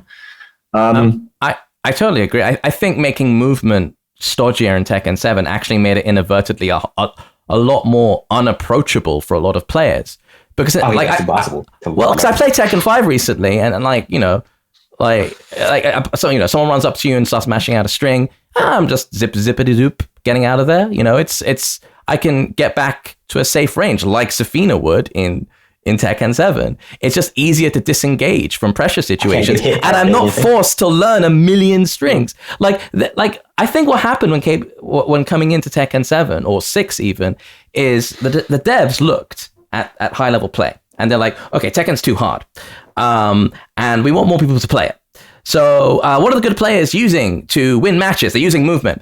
If we make movement weaker, then we shorten the gap between beginner and expert level players. Inadvertently, you have made the journey from beginner to expert much harder because it is way easier to learn how to a Korean backdash than to learn how to deal with a billion different strings. It's like I said earlier, Namco really sucks at making a good game on purpose. And all the best parts about Tekken are kind of accidental. The game that Namco had in mind. It's a synergy between community and developers. It's a dialogue. If you want to see how Namco intended for Tekken to play, you have to go watch what is it? But the Ryan, the old 1998 Ryan Hart Tekken 3 World Championship thing, where where players are just kind of like, they're just throwing strings at each other and blocking low and, responding with whatever, because that's how the game was meant to be played. That's not really appealing to most people, right? That's not cool. That's not cool at all, right? Yeah. And upon the discovery of how we could control options to not just have this up close, like randomized, pick one of your 80 options in your face brawl game, we got the Korean Backdash, right? And now we are able to limit what comes. We are able to, not get hit by anything, not play a random guessing game. We're able to control ranges and start identifying what moves their opponent's going to throw out to try to hit you because you're moving a specific way and they have to do it. We created a game. There's a whole metagame created off of that specifically. Every time Namco makes a change, it's to remove it. Namco wants to go back to the game where you can get hit by a billion things and you kind of just have to throw moves at each other. Yeah. It's a fucking man. That's the perfect example, bruv. Yeah, it's a perfect example. You literally have to hold his shit. Down forward 1, down forward 1 2, down forward 1 4, down forward 1. Just can't mix up the character. Down forward 1 into a sweep, into a hell sweep, bruv. If that isn't the most blatant sign of their intention, I don't know what is, man. Yeah. Leroy Baku Rob, like Tekken 4, the Tekken 7.0. Every time we do something, every time players make a game like, or they push Tekken to like a new height based off of the things we've discovered, they bring it back from Tekken Tag 1 with the Korean Backdash right to Tekken 4, from Tekken Tag 2 with the insane movement right to Tekken 7.0. And so the game that they intend for us to play is one that is much harder to learn, much harder to be consistent at. It's a game where you can just, there are a billion moves, and it's important to know them all because they can all hit you at any given time. They want you to have to randomly, to be able to defend against any random thing. They want you to be able to react to everything while knowing what moves you don't have to respond to and all that stuff. And that is really interesting. And navigating a game like that is way too intricate to even like try to find the starting point to learn. It is much easier when a new player can sit down, learn their movement, and be like, okay, I'm safe from these options, and only these things can hit me. So I will learn how to deal with the things that can hit me, and I'll learn the other options later. Right. You lower the load immensely. I think we're in agreement on this. Let me just summarize. Sorry, in more articulately, more succinctly, what I think should be done with Backdash is, first of all, just make them look better. Just a lot of appeal in fighting games. I mean, we like to mythologize fighting games are so deep. They're like virtual chess and the mind games, blah, blah. At the end of the day, people play them because they look cool. We do things because they look cool. You're rewarded. See, that might be fundamentally where we disagree, right? Because I don't think Tekken is. I never thought Tekken was super cool. I thought what was cool was the thing that the players were doing. You still found it visually appealing. You didn't want to play. You weren't playing like a card game. Yeah, I mean, I don't like card games. That was the entire thing. I found that I played Street Fighter not because Street Fighter looked cool. I actually really hated the way Street Fighter looked. Street Fighter 4. That was a competitive game I started in. I thought it was really cool when I thought it was pretty. I thought it was pretty cool. The mind games I saw between the players when people were explaining them to me, and I was like, I want to try to get into this, and I want to learn how to. So seeing people react to things, seeing people make reads on each other, that was cool to me. The look of the game, they're not. I would rather go play. I think there's a lot of games with way cooler designs than fighting games, League of Legends, for example. Even though the gameplay sucks, right? The characters look super cool to me. Yeah, I mean, this is the reason why. This is the reason why kind of Tekken survived and Virtua Fighter didn't. It looks cooler. Moves are beefier. They have impact, and it's this is why I love Tekken. Why we probably all love Tekken. It just feels good to hit people in Tekken. Moves are chunky and people fly around everywhere, and it's kinetic and That's true. And I see that point. Yeah. And because I play with my mates, and my mates are like, bro, I like Tekken better than Street Fighter because it just feels fluid and it feels nice. And when I hit someone, and Tekken 7 did a good job with that as well. Actually, the feel is also a good part. That's a big part too. Yeah, the feel of a game is so important. It's one of the reasons why, for example, air dashes or anime fighters aren't as popular because. Well, first of all, I just think we're going off on a bit tangent here, but the reason Street Fighter and Tekken are popular is because they have weightier impacts, and also they have a very broad visual style that appeals to lots of different demographics. I mean, we kind of downplay how important that is, but The only kind of air dasher which I know which is super popular is Dragon Ball Fighters, and that's because it's Dragon Ball. You know? Yeah, like I remember when Skullgirls came out, and everyone was like, "Oh, this is a super good game." But you'd just look at it and you'd just be like, "Well, that is a very idiosyncratic art style. Yeah, that is not going to be necessary for everyone." But yeah, Tekken has a relatively, as well as like being really good at having like impact and like visual representation, it has quite a wide palette in terms of like representation, right? So you can pick a a beefy manly man or a annoying girly girl, like, and there's quite like a there's something for you in that range. Yeah. Whereas a lot of other games, like, they require you to like a certain, like, if you're going to play KOF, you're going to play like there's a Japanese person wearing clothes, like, is the sort of a 3-piece suit. A Japanese person in a 3-piece suit, headband and a vest. Looking. Yeah. Yeah, Tekken's amazing because there's a massive contrast between the players there. Exactly. Look at the Anna community and Kazuya. They'll never mix. They'll never mix. Those two. Never, ever, ever. They're players. Yeah. Bro, I'm telling you, man. It's crazy. There's something for everyone with this game, man. And they added Lucky Chloe in. I thought this ain't going to have no one. This won't have a market. And fucking hell. There's fucking people that play Lucky Chloe as well. Shit, man. I guess Namco knows more than I do. This is one of the reasons I railed so hard to like give us more hard-boiled, mature female characters, because it just feels so like restrictive. Like female character age 16 to 25 or 40 if you're Nina, but you're frozen. But male characters are like the youngest one is like Jin, who's in his 20s, and then you have Heihachi and Wang. It's just like. Yeah, variety. It's cool, like more people will play your game because there are different types of characters to appeal to you. I did not think this was a controversial statement, but apparently it was. That actually explains so much about why I don't understand why people like this game. I'm like making all the connections in my head now, right? This game is not meant to appeal to people who enjoyed it for the reason I did, which is why the game is taking a whole different direction. Okay, I got it. But like fundamentally, you start playing Tekken because it felt good. Like, and crucially, hits in Tekken do feel good. It's a really like impactful game. That's a huge part of its appeal. Yeah. And it feels good. We all started casual at one point, and we started playing Tekken because it felt good. So if hits feel good, and hitting someone is an important part of the game, and hits feel good, movement's also an important part of the game, and movement should feel good and look good. Yeah, so that's right. So I don't think this is controversial. Step 2 is if you want to make backdash more useful, horizontal movement more useful for entry-level players, shorten the interval, the recovery at the end of a backdash. So just going back, the recovery time at the end is a bit shorter, so it's a bit more effective at creating space. Okay, that's it. Okay, so that's it.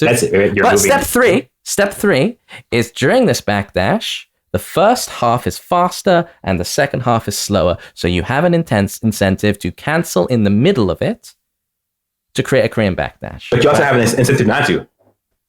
Yeah, but just backdashing by itself. If you create a Tekken where you don't have to cancel your backdash to effectively make space, right? And define whatever you define as effective, right? Right. Then you kind of break the rhythm of the game because a lot of how the game is played around that backdash cancel rhythm. Of course, backdash and canceling is a risk. It's a risk. You're crouching. Like, that's why random big mids tend to clip you sometimes. Ask Lei forward 3. That's why it connects sometimes. And it's also what makes it hard to like low parry, kind of like off rhythm lows, right? Like at a high level. So like I don't know if you ever caught any of the streams I did where I literally didn't move. But when you don't move, it becomes much easier to low parry things, to time things, because you're not on an input rhythm where your hand isn't like automatically doing the thing. When you're in the middle of backdash canceling and stuff, it becomes harder to low parry things. You're not just for timing, literally going from back to down forward. These are kind of things that affect how we play it. So Of course. A lot of how the game is played, a lot of how the attacks are timed, a lot of your mind games are timed around that backdash cancel rhythm. And if I could break that and still be functional, as far as making space, if I could still limit my opponent's options in their ranges while also not being held to that rhythm, I would. There are plenty of opportunities where, like, if you were actually in a up close defensive situation where you would want to go for that, just single spam single backdash as opposed to backdash cancel. For sure, it would make defending easier. There's a huge risk of if the safe backdash is actually useful, then it might even invalidate the cancel version. I understand. So what's your reason then? What's the reason for making this the normal backdash, this back? Why buff that? Because I don't feel that you should hold effective movement at a ransom. I think it should be there. Yeah, I think it should be there. It's a big part of Tekken, but I don't feel that for something as basic as moving, you should have now Speedkicks. You don't think it's as hard as people suggest it is, but I don't think that's the thing. And Namco doesn't want you to move at all. that's a hard thing. It's not a built-in mechanic. It's not something like we're doing as a part of core Tekken as Namco envisioned it. No, we're doing this because we figured it out. To suggest that it's being held at ransom is to not ransom. It's the actual skill gated. It's behind a gate, right? It's even to say that means that you're saying that learning how to Korean backdash is far too hard. Whereas you've already seen Speedkicks say he learned it in a week. You have or got good at it in a week. You got a lot of people in the chat. Most of them, you asked them, they said they're new to Tekken 7. That no, actually, I think most of the people said that they didn't really find it too hard to get their head around it. Now, when I have come across players who have had a hard time, is because they either one don't understand the concept of it, like what it actually is and what the inputs are, or they don't actually understand how to effectively practice it. And again, like me and Speedkicks have been saying, if you a very good holistic tutorial mode would beat all of that. It would fix the problem, because and instead of encouraging players to actually to buff normal backdash is to encourage players to not actually learn how to do this. Oh, I can't be bothered, man. Oh, it's bullshit. Like, imagine they're trying to learn Korean backdash, and maybe 1 hour in, they're like, oh, you know what? Fuck this, man. I'm just going to do the normal one because it's good enough anyway. Or it's maybe not as good, but I'll get away with it. I think I understand what you're saying completely, but I think it depends. At this point, it's just like you have to put it into practice, right? I totally understand your concern that if you make regular just tapping back too effective, it might totally invalidate a Korean backdash, and you wouldn't want that. No, it might not even do that. You might not even invalidate it. But it would just change the game. It would change the game a lot. But is that a bad thing? Like, we have been playing Tekken 5 for the past decade. Yeah. But now I'm asking, why are we breaking the game of Tekken? For what purpose? What is the reason? Is the reason the reason we're changing the reason we are changing the game and the way it's played is so that people can get into playing it easier, which just doesn't make sense because they're no longer playing the same game, right? The intentions aren't even like, it's simply to make it more fun, more engaging, more about one-to-one interactions with players. Yeah, like, I feel that Tekken's been sort of in this stasis where it just keeps iterating upon itself, and at some point, like, I want something new from this franchise. I wanted to take a risk. Like, I sometimes imagine, like, if Tekken 4 was released 10 years later, or the ideas that were presented in Tekken 4, this game would be a radically different space. A radically different game, sorry. Because Tekken 4's problem was that it couldn't be patched. Yeah? It was super innovative. But I often wonder, like, if it was released 10 years later and we could patch out, Jin's just frame laser scraper, if we could patch out all the nonsense. What I'm saying is I want innovation in this series. It's been lacking it. Meaningful innovation. Like, yeah, slow-mos look cool, and they did so much to get people to get into Tekken, but like, rage drives is all surface level stuff. And often I want this game to take risks and experiment with itself to further its own identity. That's what they do. That's what I think. Yeah. We can add things we can innovate the game without removing that core accidental gameplay. that Namco created, right? Because Namco created a great game on accident. And it seems like every time they try to change the game, they remove the great part of the game. Yeah, and they should embrace the backdash. They should embrace movement. If we could innovate the game while maintaining the gameplay that the players have created, exactly, that's good. Exactly, then it'd be fantastic, right? Yes. Now I am all for innovating. However, I am not all for changing aspects of the core game because people suck at it. So we, you know what I mean? Like I was completely okay when they changed throw break. Like, yeah, use an example, right? When they changed throw breaking, right, and to make it easier, I was like, this is perfect, right? Because throws we don't throw that often high level. Like high level like throws are like tests, right? Do you pass or do you fail?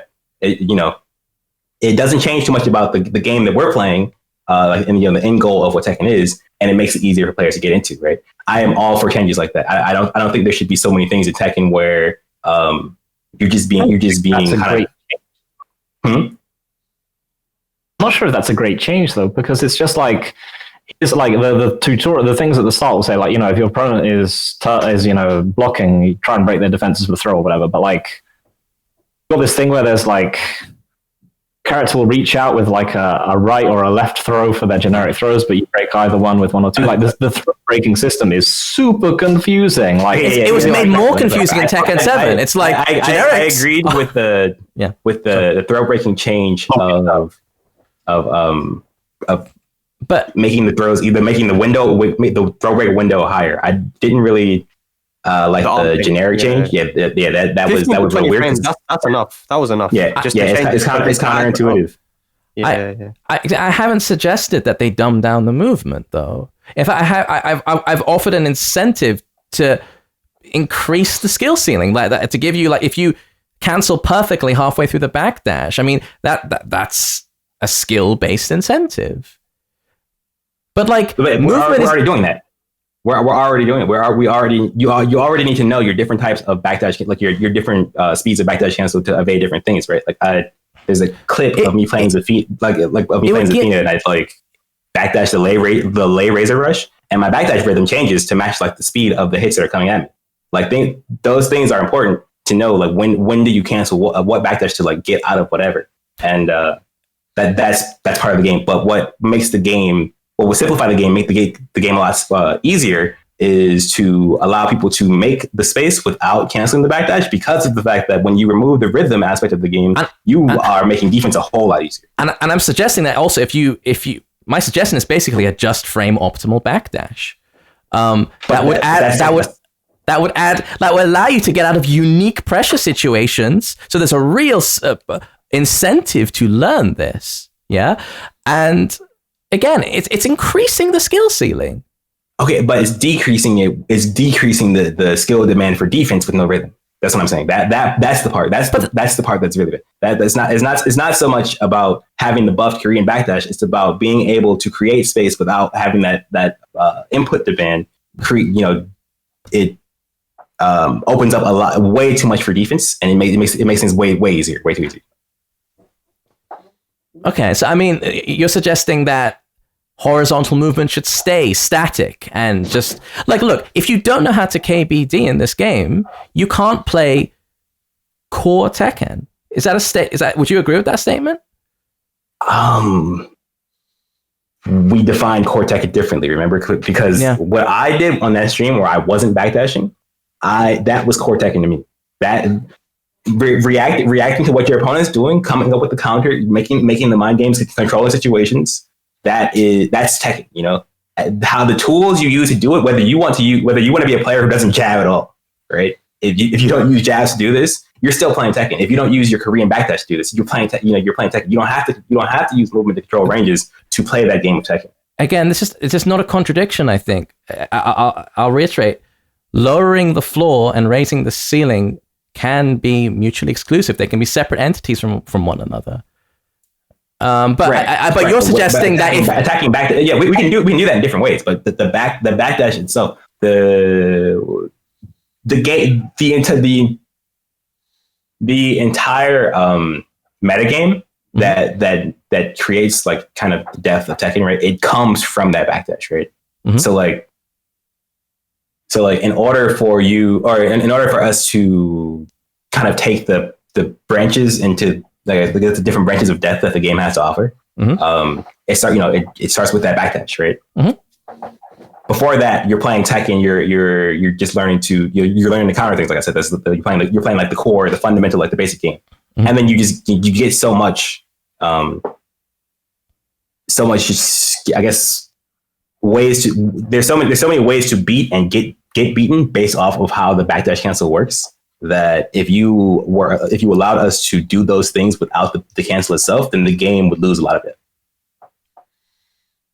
I mean, this is the basketball analogy you brought up, right? Yeah, you can. Yeah, exactly. Can you explain that for anyone who might not be familiar? So please, that was actually it's an interesting analogy. I'm not sure I totally agree with it, but please take it away. The basics of it was just that in order to basically move around well in basketball, you need to practice your dribbles, right? You need to be able to control the ball correctly, move around, get really comfortable doing that. And there are better players at the game who can do more things. They can run around and they can drive to the rim a lot easier. They can handle defenders, shake defenders, and all that stuff much easier because of the fact that they have practiced their dribbling. And in Tekken, you have a similar tool like that, except it's movement.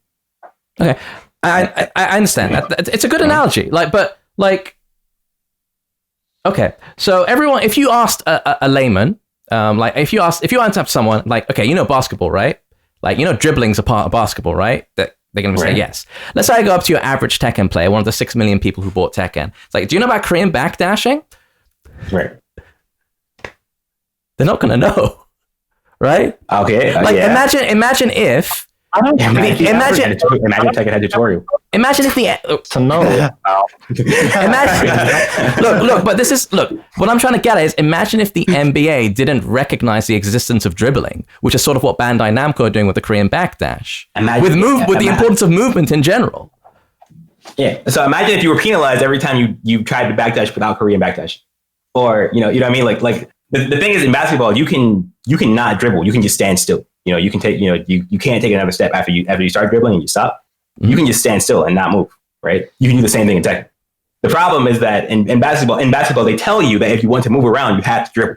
Namco does not tell you that if you want to make more space, you have to create back. The game doesn't have a tutorial. If the game had a tutorial, like all of this would just be so much simpler. I think the one point we definitely agree on is what I'm getting at here is transparency, and we both agree that transparency should be through a tutorial. That Tekken should teach players and be open about what it is.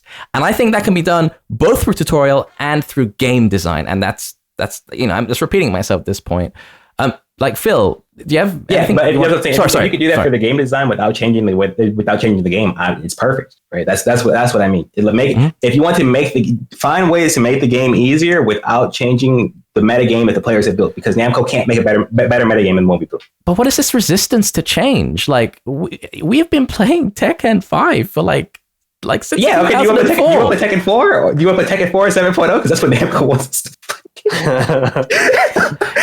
And you're right. Like the direction of the recent balance changes are worrying, which is why I think they need to do something radical to acknowledge and push forward the importance of movement. I think the problem is with the Tekken 4 thing. The Tekken 4 thing made me realize that messing around with the formula is pretty dangerous. It was innovative, but it kind of sucked because staying up close and just brawling with people is boring. It's not actually that fun.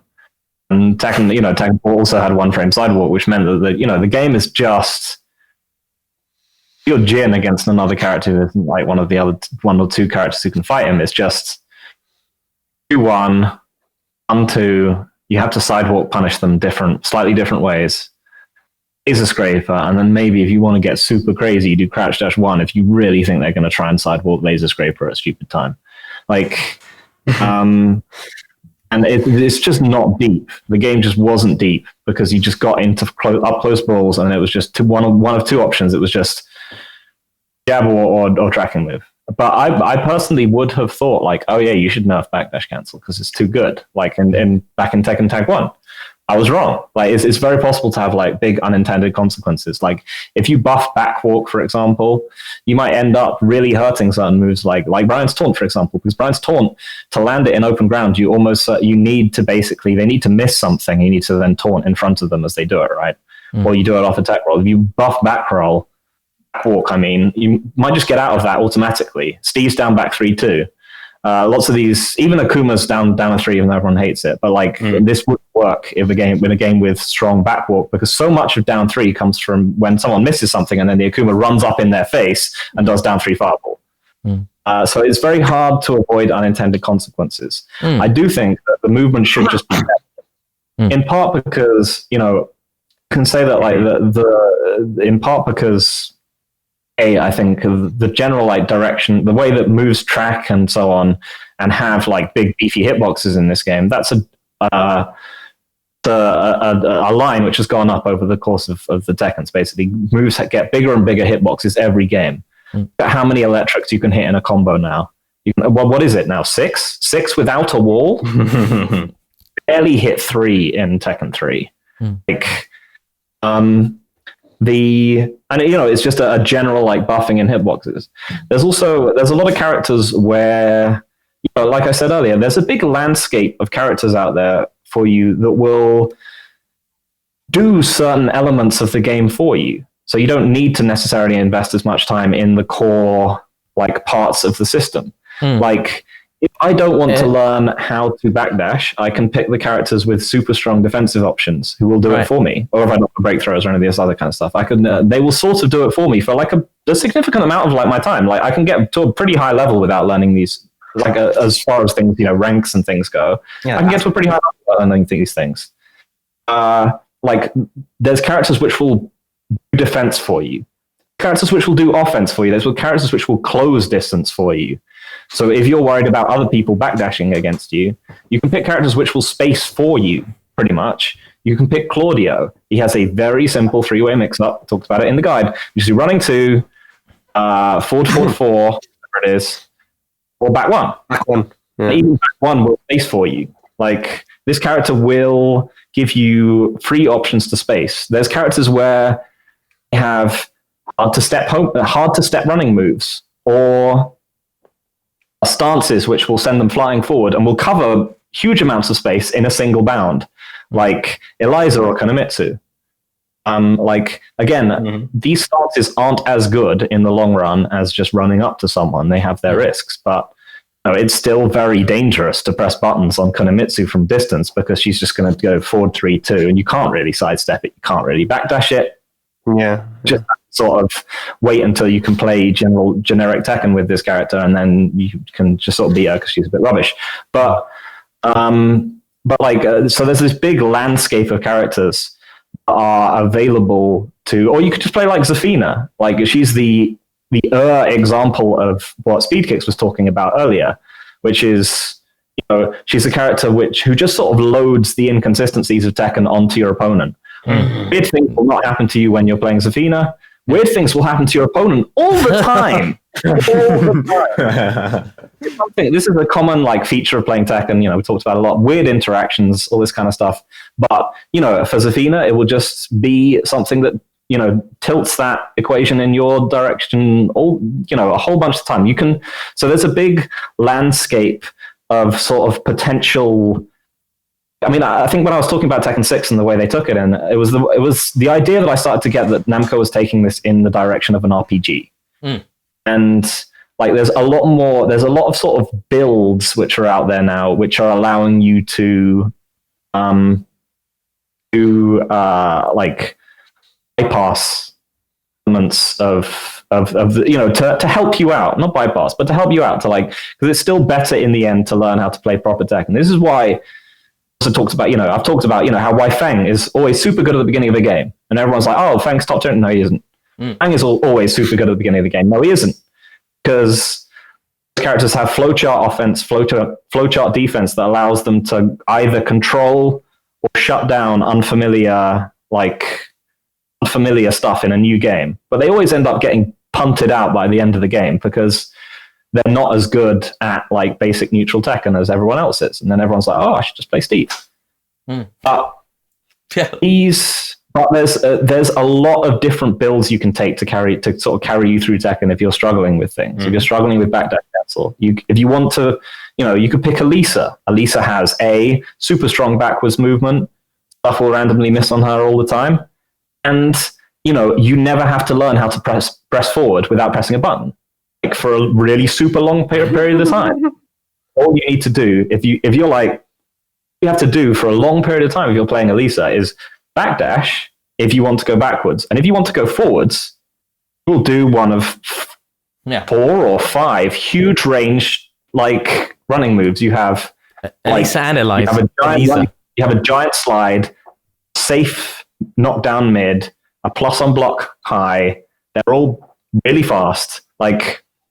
So the game where is helping people out, I think, in what helps people out in this game is there's a big landscape of stuff you can pick from. And I don't think that I just think that the general movement can also be powerful, because this is makes it's like having the two things at once makes it super tough. Like having you not only have to navigate your way around lots of stuff which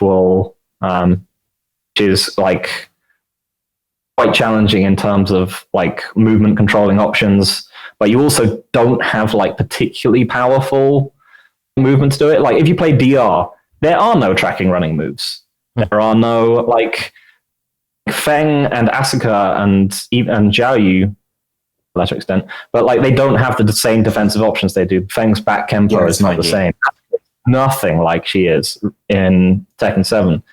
The options are just far less powerful, both on offense and defense.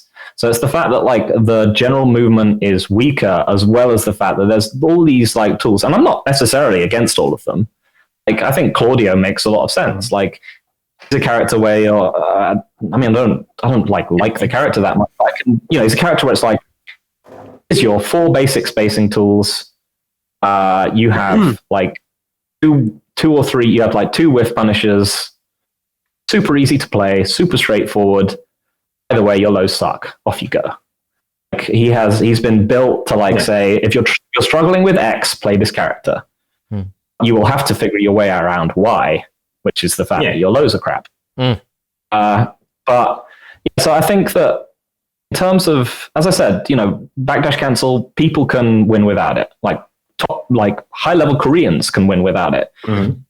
It's something which is an organic offshoot of just how a system works. If you play all sorts of games, you will just find yourself trying to cancel things all the time when you're playing other games. I moved from Devil May Cry to sorry, Kitty, I am rambling. I moved from Devil May Cry to playing another RPG where you couldn't cancel strikes into jumps or rolls or something, and I was just suddenly I am feeling crippled. Yeah. Backdash cancel is simply a factor of it having an organic movement system where you can cancel things into other things. Yeah, it's nice. I would be hesitant to change it, apart from just to make it more powerful, because we've had it be more powerful in the past, and it was fine then. Yeah, it was good, and I think there's a lot more tools for people to play now than there ever used to be in the past. You can't, we're struggling with that. There's a lot more for people to play with. Yeah.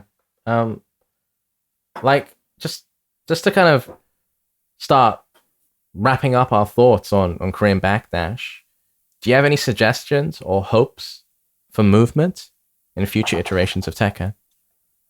Stop making it randomly get clipped by things. I would like to go back to so I think personally, every Tekken that had good movement has played differently, right? I think Tekken 5 DR is a good game for a reason entirely different than I think Tekken Tag 2 is a good game. There's different things to enjoy about these games, and they offer different meta games that have different different layers, and there's different things to explore. So it's got different types of fun. But whenever they try to bring us back to base 3D fighter gameplay, which is to kind of just play an RPS with a lot of options in each other's faces, it's just not fun, right? That's not what we don't play Tekken for that. This is the reason we play Tekken and not other 3D fighters. It's the reason why nobody plays Virtual Fighters. It's the reason why nobody plays name a 3D fighter is because it doesn't have what Tekken has, right? And every time they try to move the thing that Tekken has, it doesn't look good. There's a way we can keep it in the game, and we can also change the way the game is played, right? Tekken 5 plays differently, Tekken 6 plays differently, Tekken Tag 2 plays differently, Tekken 7 plays differently. Tekken 7 has really inconsistent movement. So what would you do specifically then to fix that? What would I do? Moving forward. Yeah. It's funny you mentioned Virtua Fighter because I think, the level of consistency between hitbox interactions and that, I think is something Tekken should aspire to, especially when it comes to sidesteps. Now, I don't think Tekken should take Virtua Fighter sidestep system wholesale, but there are definitely... sidestep used to be more consistent.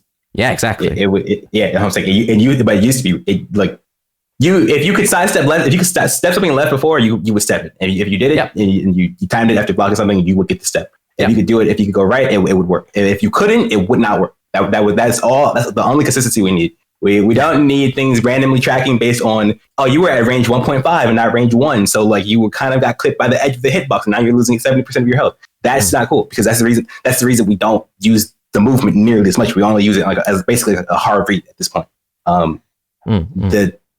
Going forward from this game, they need to kind of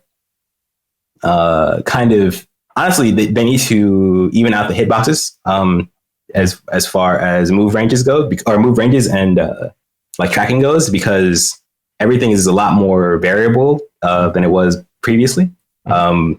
Before, like in Tekken, if you go back to Tekken Tag 2, right, having a move that has range 2 was not very common, right? It was most things were between like 1 and 1.5. Right, so you knew your ranges, you knew where you could get hit by certain things, you would backdash out of them, and you could handle most things. Now you could be chilling full screen and like there's one move that might hit you and everything else doesn't. So you're full screen away against like I don't know, I can't even name a character right now, Kazuya, and he does, you're at a range where literally everything whiffs. You see an animation, you want to go for the whiff punish, it's a 4-3, you've been countered.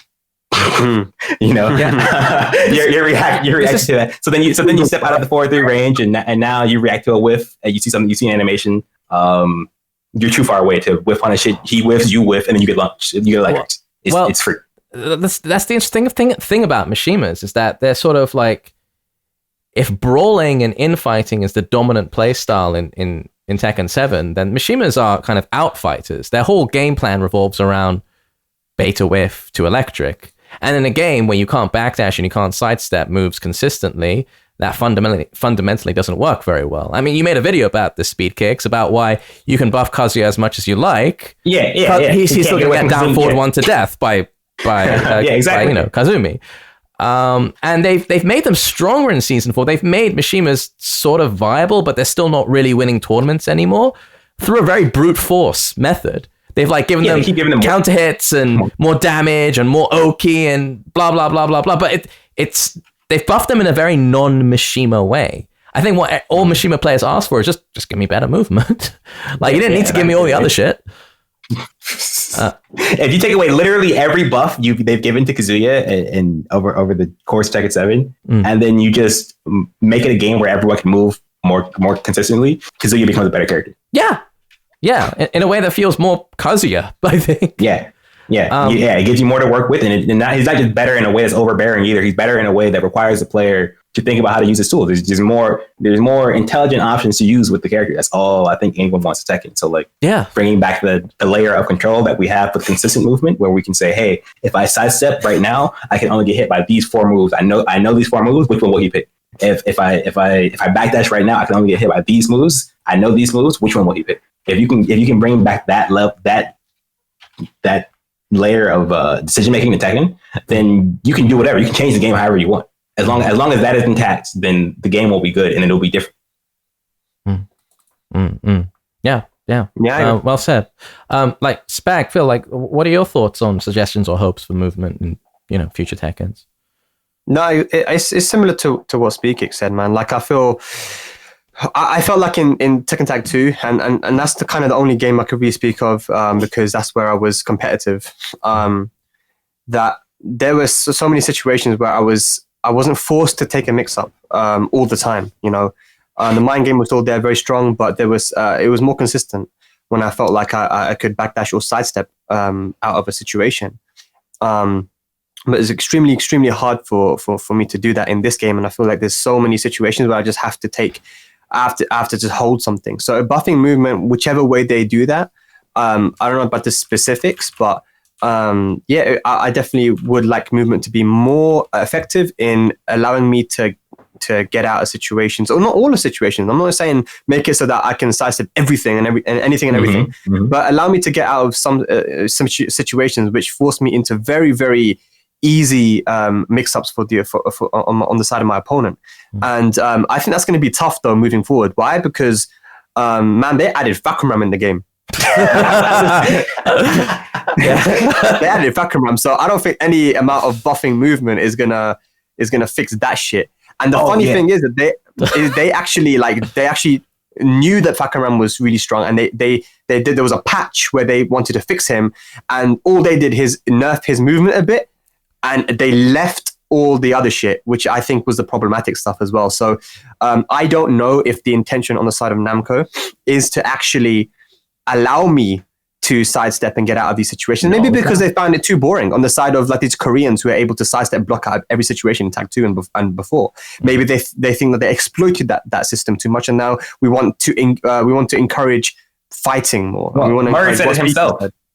Murray said it himself. The movement skewers the games toward good players. That's the quote we have. So you know, I don't know what to make of that. Well, there it is, isn't it? I guess so. I don't know. I don't think it would necessarily be a bad thing though if you were to mix a bit of old movement in with the new mechanics with Tekken. There's a lot of things about Tekken 7 that I don't like. You know, the flip over Oki, launches hitting grounded and flipping you over. I don't like rage drives being plus, the ones that launch being plus. I mean, I was speaking with Doug from Paris yesterday. I feel like he's one of the best thieves in the world, and I was speaking to him actually this morning. And he was saying, yeah, man, he's a Steve, man. He goes, why is my rage drive plus 15? It's a 14 frame rage drive, and it's got the craziest hitbox. It's plus 15. I hate it. It's so dumb. I think every Steve player hates it. We win a lot because of it, but it's dumb. Yeah. It's dumb. Yeah. And I think it's all kind of just moving towards encouraging you to just sit there, shut the fuck up, and just take a mix up. You get me? And I don't really like that, man. Me personally. Is it fun to watch? Is it more fun for the viewers? Maybe, but I still don't think it would be detrimental to buff movement a little bit, whichever way. Backdash, more space, better recovery, sidestep, better recovery as well, and potentially more ground covered. I think it would be pretty good. So yeah, that's my opinion on this. And let's just allow. I don't want to take a billion mix-ups on block, man. If I block a down forward one, why should I be in a... Anyway, that's for another day. Yeah. Yeah. Phil. Yeah, pretty much. I would just like slightly more powerful movement. It doesn't have to be like Tekken 5 levels. Just a bit better. I mean, especially because I play Brian. And he's a character like lots of characters where he's got, like Kazuya really, where he's got an incremental buffs every season. Some of them quite major. Really made him that much. It hasn't changed really who he's good against. Mm-hmm. But I still think he's a very, very good character. I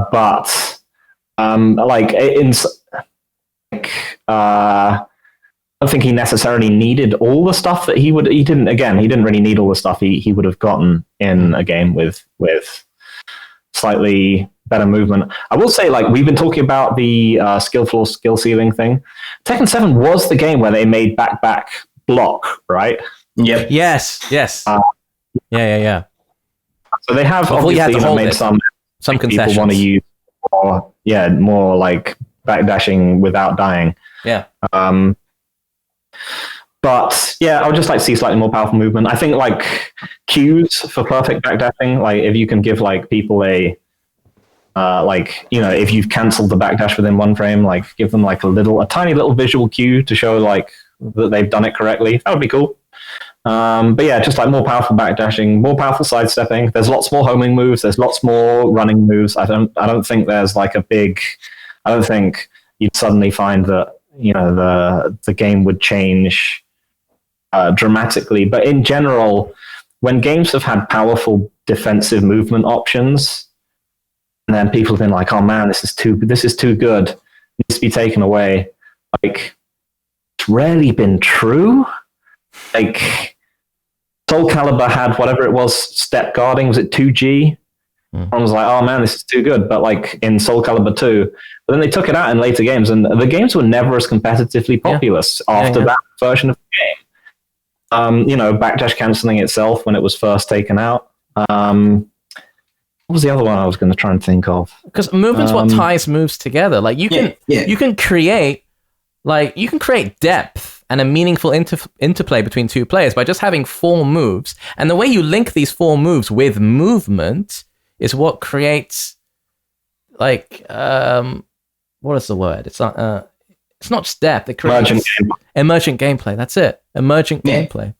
Yeah, the way that you said that movement should not, it shouldn't be so hard to such a difficult thing to learn. Even though we disagree on how difficult it's to learn, I think movement should not be so difficult to use without dying in a fighting game. The moment that you feel like you're limited in how you move your character around the screen, you are significantly limiting the amount of possible situations and gameplay like manipulation that players can do.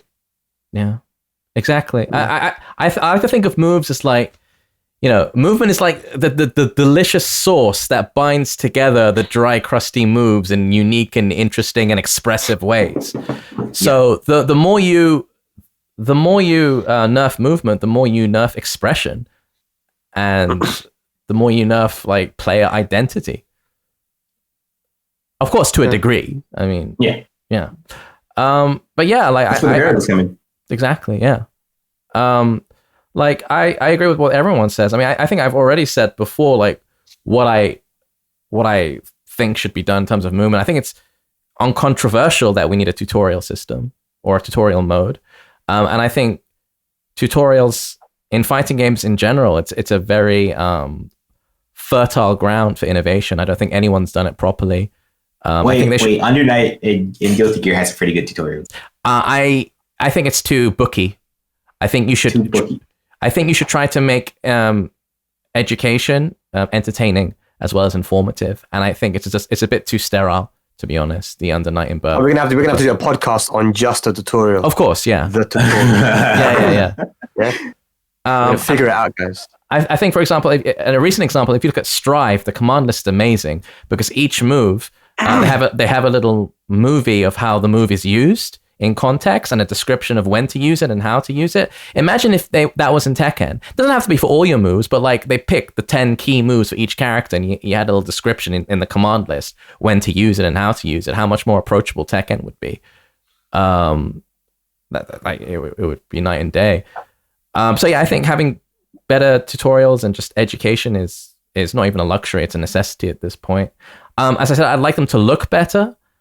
I think that's important for like a positive feedback loop from the player. Now, as for the other suggestions, like, the first half should be faster and the delay afterwards should be shorter, those might be shit ideas. I'm not a game developer, and like game development's not a cut and dry process. Sometimes you throw in an idea in and it turns out to be rubbish.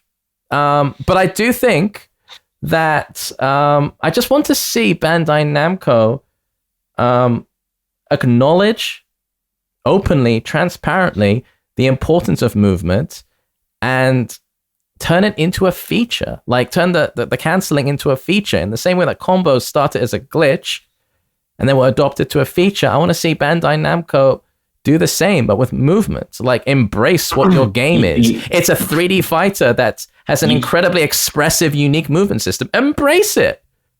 Own it. What would they get out of doing that? I'm trying because now I'm thinking about it. Right, the moment that Namco says like, hey, you have to backdash cancel, is the moment that everyone says, yo, this game is too hard. Right, all the people who would sit down and watch a podcast about people talking about the game for hours. But But the random Joe on the street who bought the game and he loaded it up and he played single player. And by the fifth mission in the single player, it was telling him to backdash cancel. He's like, "What is this?" Hey, there's always going to be like the majority of fighting game players are always going to be people like 6 million people bought Tekken 7, and the vast majority just like to play around story mode, mash buttons, and have fun with the lore, the story, the world. Like that's why I also think those elements of it should be much better in future iterations of Tekken. That's always going to be there. But if you give players a clear roadmap through both game design and tutorials, then you're going to get a higher percentage of those casual players graduating into intermediate and into advanced. People who buy DLC, people who buy merchandise, people who pump nickel into arcades. Well, not anymore anyway. People who pay money to go to your tournaments and buy tickets and all that kind of stuff. But the backdash chance is a pretty hard, or it's like a pretty hard line, right? Whereas like if you're a nerd, you're going to do this regardless of how it's presented to you, and if you're not, you're going to be like, this game sucks, and you're going to turn the game off. Well, that's why I think that there's also a bit of importance in making fundamental movement easier. But that's we disagree on that. I know. You're trying a different game. And I acknowledge that might be a shit idea and it might lead to horrible consequences and it might be an objectively worse game for it. I'm not a game designer and I don't know what that could be. Like in Tekken 4, they intended to make it more brawly because that's what players wanted and they had good intentions. Game developers always have good intentions, but it might not always work out that way. I fully acknowledge, Speedkicks, that my suggestions might be rubbish in practice. Right. I just think that the game of Tekken that we watch and we play and we players compete in, and the game of Tekken that sells to 6 million people are two different games. And I think they should be merged. Actually, I think they should try to. And that's what I'm saying. I don't think either game appeals to the other side. I don't think the brawlies, the brawly matches kind of scrubby, scrub Tekken appeals to the nerds who want to move around. And I don't think the concept of learning to move around and like spacing out and like whiff punishing all that stuff appeals to people who just want to sit down and like mash some buttons. And I don't think you lose any casual players by offering that on the table, by being transparent about it. But you have something to gain. You have nothing to lose, but you have a lot to gain. That's why a tutorial can be what you call a bookie. Right, because if you're a nerd looking for the book, then you can go to the tutorial. It shouldn't be a book. I think I always thought tutorial mode should be ingrained into the single player, and they should be entertaining as well as informative. This is a huge other can of worms and that's where you come into the problem of it being two different games, though, right? Where like, hey, this guy bought the game and he's playing single player, and now the game is asking him to Korean Backdash. He doesn't want to do that. It's not forcing you, though. It's not forcing you. It's just offering you that path if you want to take it. And since the path is clearly visible, some players will see that road and walk down it, but you're not forced to walk down that road to enjoy the game. That's what you lose nothing. Bookie tutorial is, right? Where it's just an option in the menu. Hey, go to the if you sit down and play the game and you're like, hey, I'm losing people online. I want to get better at the game. You go to the menu. Oh, hey, tutorial. Oh, hey, Korean back. Oh, this is cool. I can do this to make space. And I totally agree that there should be. I'm not sure what you're disagreeing with me on here. Like, no. I just the idea of, I think, integrating that second. I think if you show the casual one of 6 million people you think they'll be scared away? The entry gates to higher level Tekken, they're like, this is what this game is. This game sucks.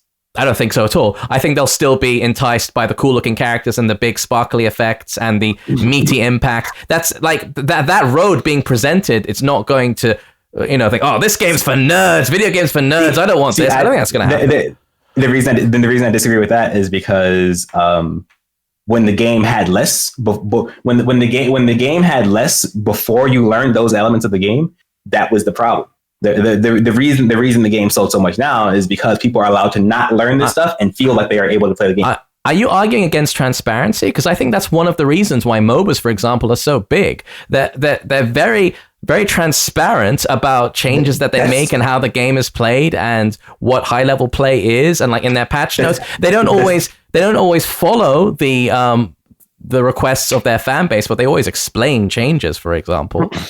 that's the opposite of what MOBAs are known for. The problem with MOBA, the MOBA players themselves always talk about how do we make it easier to watch. There's so much information I can't tell anyone how to watch a MOBA. I can't even explain to people how to play a MOBA without telling them you have to play it, right? Like you have to kind of get into it. You have to kind of like learn everything. There's too much in MOBAs to be communicated that way, and there's no real like good tutorial. Everyone laughs about the League of Legends tutorial. Like the games are popular not because of that. They're popular in spite of that. And I think, the reason what allows fighting games to survive, even though the gameplay doesn't naturally attract as many people as the mobile gameplay does, is the fact that you can just kind of hop on and mash and not know any of that stuff and think that you're playing the game correctly. Yeah, I agree. I think one of the reasons why fighting games will never be as popular as MOBAs or first-person shooters or any team-based game, the main reason is that your loss is all on you. Yeah, and that's hard. That's a hard pill to swallow. Like occasionally in a team-based game, even if you're an absolute beginner, you'll beat players much more experienced than you, and that allows you to play longer, right? Like in fighting games, it's brutal when you first start trying to learn a fighting game. You're in for months and months of just you lose, game over, you lose. So I think it's really important for. A priority for fighting game developers should be to recontextualize loss. I mean, have you played a game called Hades? No.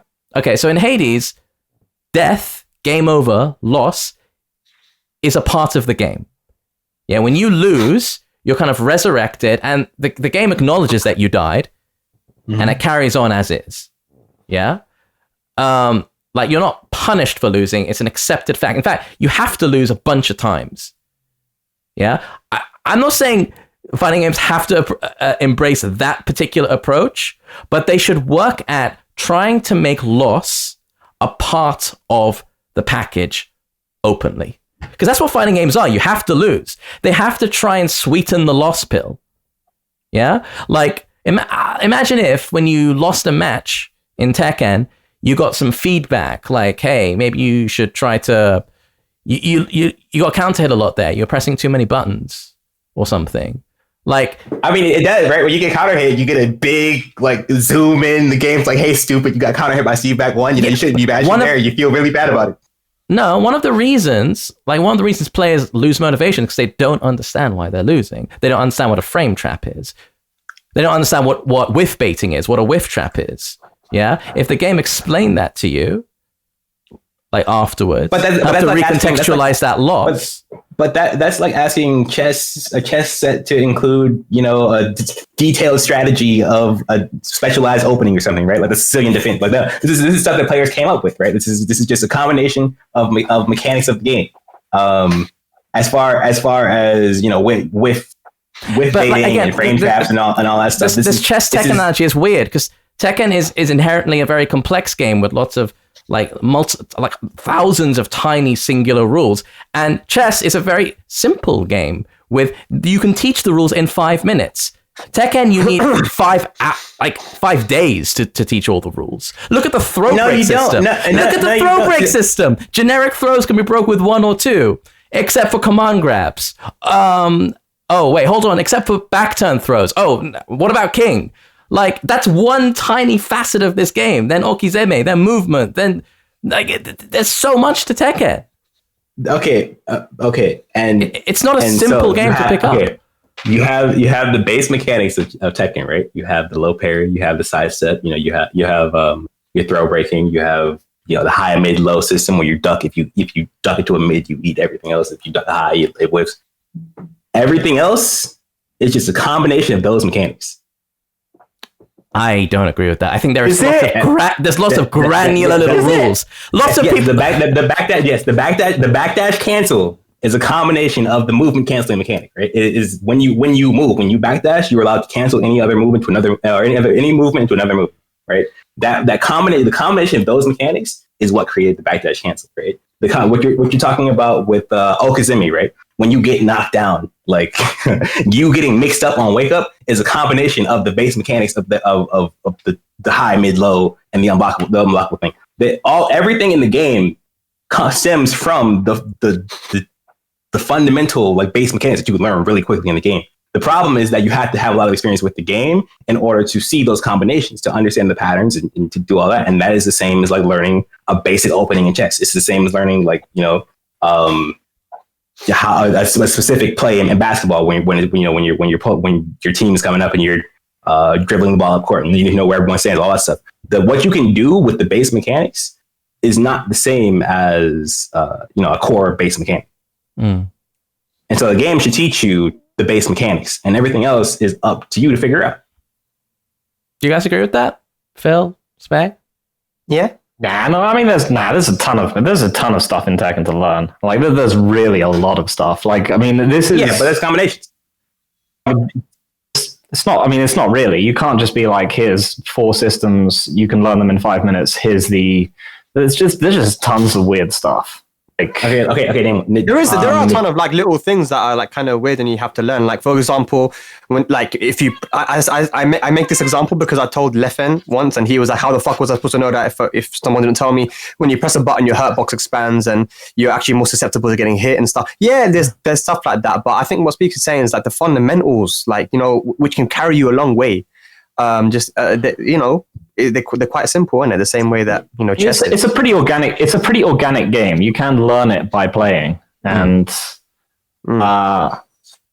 everyone's seen like there's always going to be some like 10,000 win Paul or Dragunov online who's just sort of learned the game just by banging it out, and the equivalent of ATM back in the arcades, but.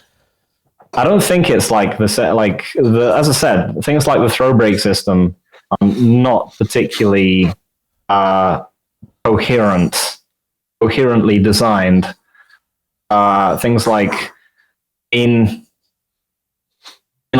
sidestep system is organic enough. People are still going to be very weirded out as to why they like were able to sidestep X move and weren't able to sidestep Y move when it looks almost exactly the same.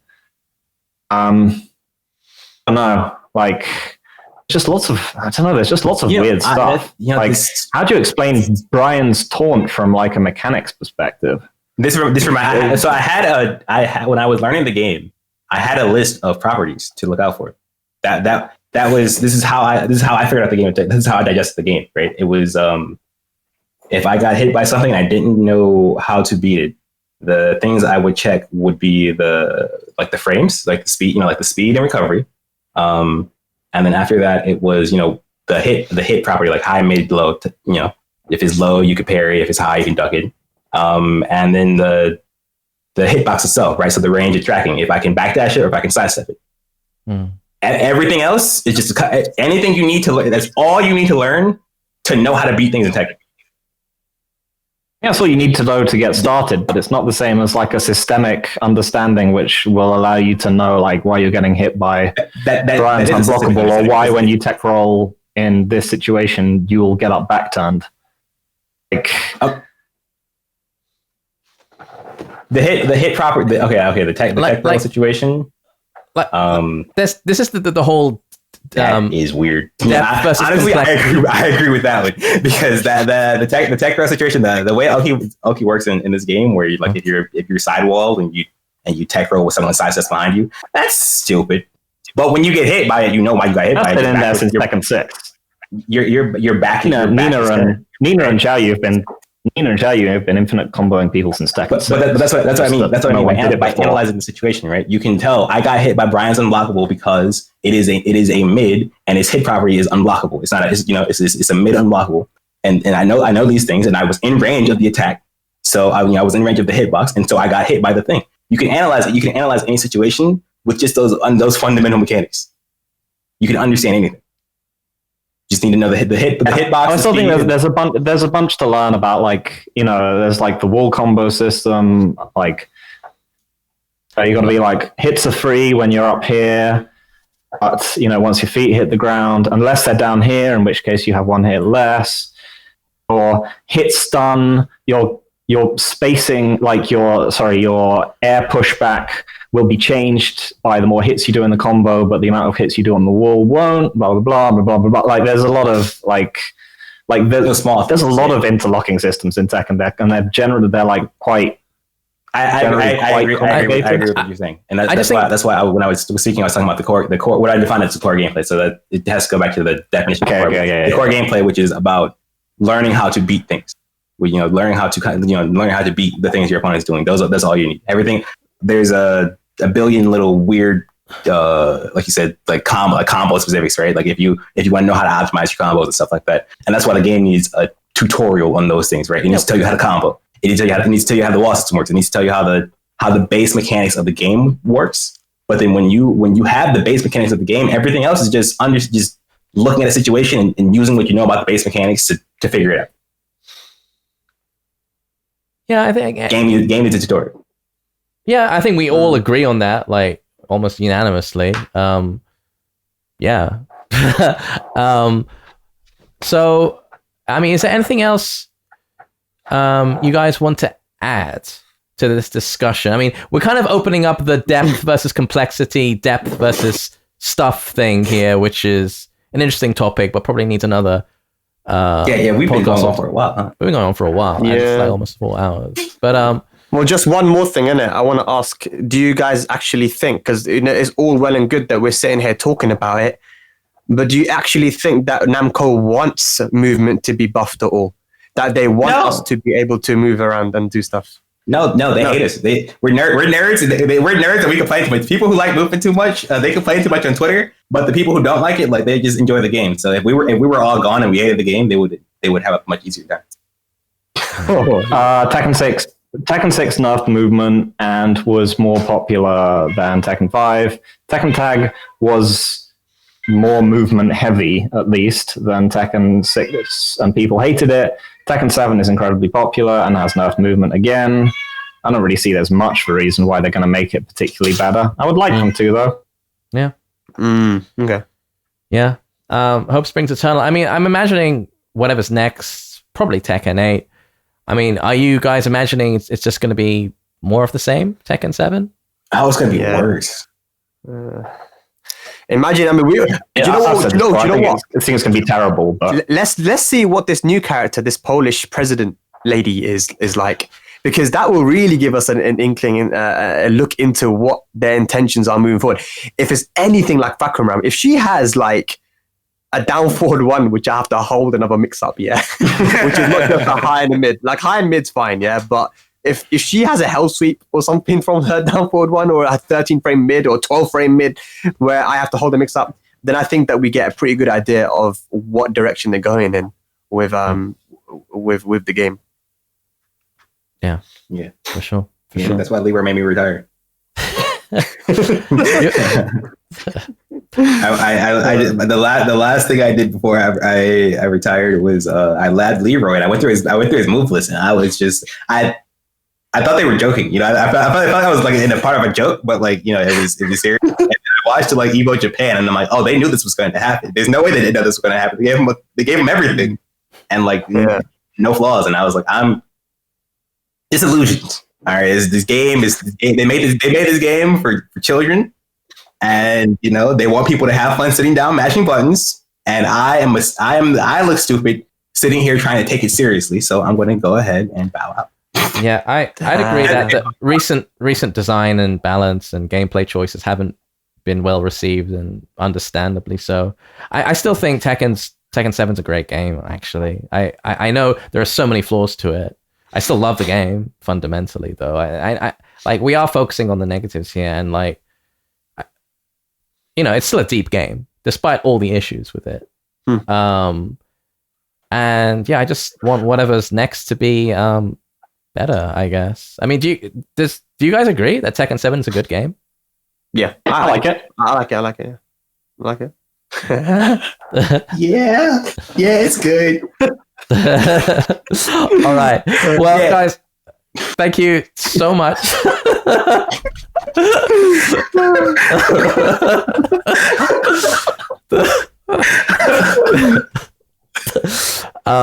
Thank you so much for your time, gentlemen. It's been an absolute pleasure. And Speedkicks, I've really enjoyed this. Thank you for challenging me on these topics. And I know we didn't agree, but it's been a great talk. So thank you. Yeah, it was fun to talk, man. Thank you for having me on. No, absolute pleasure.